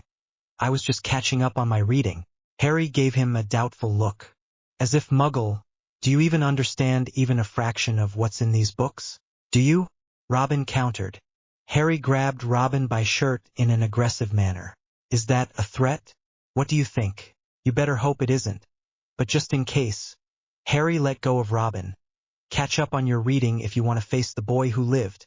Harry let go of Robin as he went to leave the library. Hermione, don't worry about the essay. I'm sure Joker will help me, he yelled on his way out. Hermione was fuming. Her fingers gripped the desk at which she sat. Her knuckles turned white. I wouldn't let him get to you. Robin broke in. And you are? Hermione replied with her anger still evident in her tone. I'm Robin. I was pulled here with the other Gotham people. Robin explained. You're one of those crazies? She asked with disgust. No. I'm one of the heroes that were pulled here. Robin quickly exclaimed. Hermione calmed down slightly but still looked skeptical. I'm sorry, I'm just rather mad at the moment. I'm Hermione Granger. She held out her hand. Nice to meet you. Robin bowed his head politely. You wouldn't happen to know a good book, would you? I know many. It depends what you're interested in. Hermione exclaimed as she brightened a bit. I've always been fond of birds. Hermione gave him a small smile before she moved past him and started walking down the aisles. He followed her. Here she walked down a row of books. This is the section of magical creatures. I'm sure you'll be able to find a books of birds here you'll enjoy. My favorite has always been this one. She reached up and grabbed a thick tome. She handed the book to him and Robin took it. He looked at it and smiled. This will do. The two then sat down and started to read. Hermione curiously looked at him as the boy wonder read. He seemed completely absorbed in his book. She stared for a while, then he looked up and met her eyes. Her head quickly dropped to her book and she pretended to have not been looking at all. Robin smiled slightly when he caught her staring. He waited a second before looking up at her. His grin widened as her eyes fell to her book. His attention was held by her until he had to look away as to not be caught staring. Thanks for the book, he mumbled before walking away. You're welcome, she replied and walked out of the library. Robin watched her leave while he inwardly sighed at himself. What was I thinking? He mentally chastised himself. He was out of his mind. Bring in the mirror, Sirius, ordered Albus with those twinkling blue eyes. Sirius let out an exasperated sigh. The potions professor stood and grudgingly went to retrieve the mirror. He returned a few minutes later, pushing the mirror at a slow pace to the center of the room. After a minute with only a little progress made, Minerva got impatient and magically levitated the mirror to the middle of the room. Sirius stared at the mirror, then glared at Dumbledore. What the bloody hell? I thought you said the mirror couldn't be moved with magic? He yelled angrily. Well, would you look at that? Could be moved with magic. Dumbledore said cheerfully. Are you telling me you've had me drag that bloody mirror around by hand when I could have just moved it with magic? Severus, please watch your language. There are children around. Dumbledore chastised. I don't bloody Severus. Crap. Fred and George clasped their hands over their ears and gasped. Yeah, because the little psychos in the making have never heard curse words, Two-Face said. Joker giggled. You're just jealous that I have minions and you don't. The clown replied. I am not jealous. The XDA shouted. Nope, 'cause you have riddles on the mind. Joker cackled. Two-Face opened his mouth to reply, but Dumbledore interrupted. Right, so where did we leave off yesterday? Dumbledore said. Batgirl, we haven't heard from you. Why don't you go look in the mirror? Batgirl stood reluctantly and moved towards the mirror. She looked shocked at her reflection. Instead of her standing, her reflection was sitting in a wheelchair. Her legs looked small and unused. The mirror her looked longingly at Batman and Robin as they aught crime in the background while she sat there, useless. Batgirl gasped in horror at the mirror and stumbled back. Are you okay, Batgirl? What did you see? Robin asked. Batgirl just shook her head and stumbled back to her seat. The group looked at her confused. Scarecrow held back a giggle at her reaction. It worked, he thought. Okay then? Dumbledore asked, who wants to go next? Dumbledore was about to call one of his staff members when a loud blaring sound cut through the room. What the bloody hell is that? Yelled Severus Snape over the siren while he covered his ears with both hands. Many people follow his actions. Everyone except Two-Face, who stood up from his seat getting ready to leave. Come on everyone, fire drill. Fire drill? Questioned Pomona Sprout. Yes, we must all evacuate the building as if it were a real fire. But why? We have magic to put out a fire. Severus pointed out. This is merely a safety precaution. As a school filled with children, I'm surprised that Hogwarts isn't familiar with fire drills. We've never had to. Minerva replied, and with a whisk of her hand, the blearing sound ceased. We are a school of magic, Two-Face. A fire is a very small safety hazard compared to the many things that this school has had to endure. Yeah, like the dead basilisk in the basement, whispered Fred to George. Or the troll in the dungeons, and let's not forget the murder at large that has broken into school. Replied George. A murderer in this school? Two-Face acted appalled. I must say, Dumbledore, this school is far too careless with the lives of their students. Joker coughed loudly. Hypocrite. I must share this with the Board of Education. I don't think they'll be pleased. He had a Cheshire smile plastered over his face. Save your breath, Two-Face, they already know.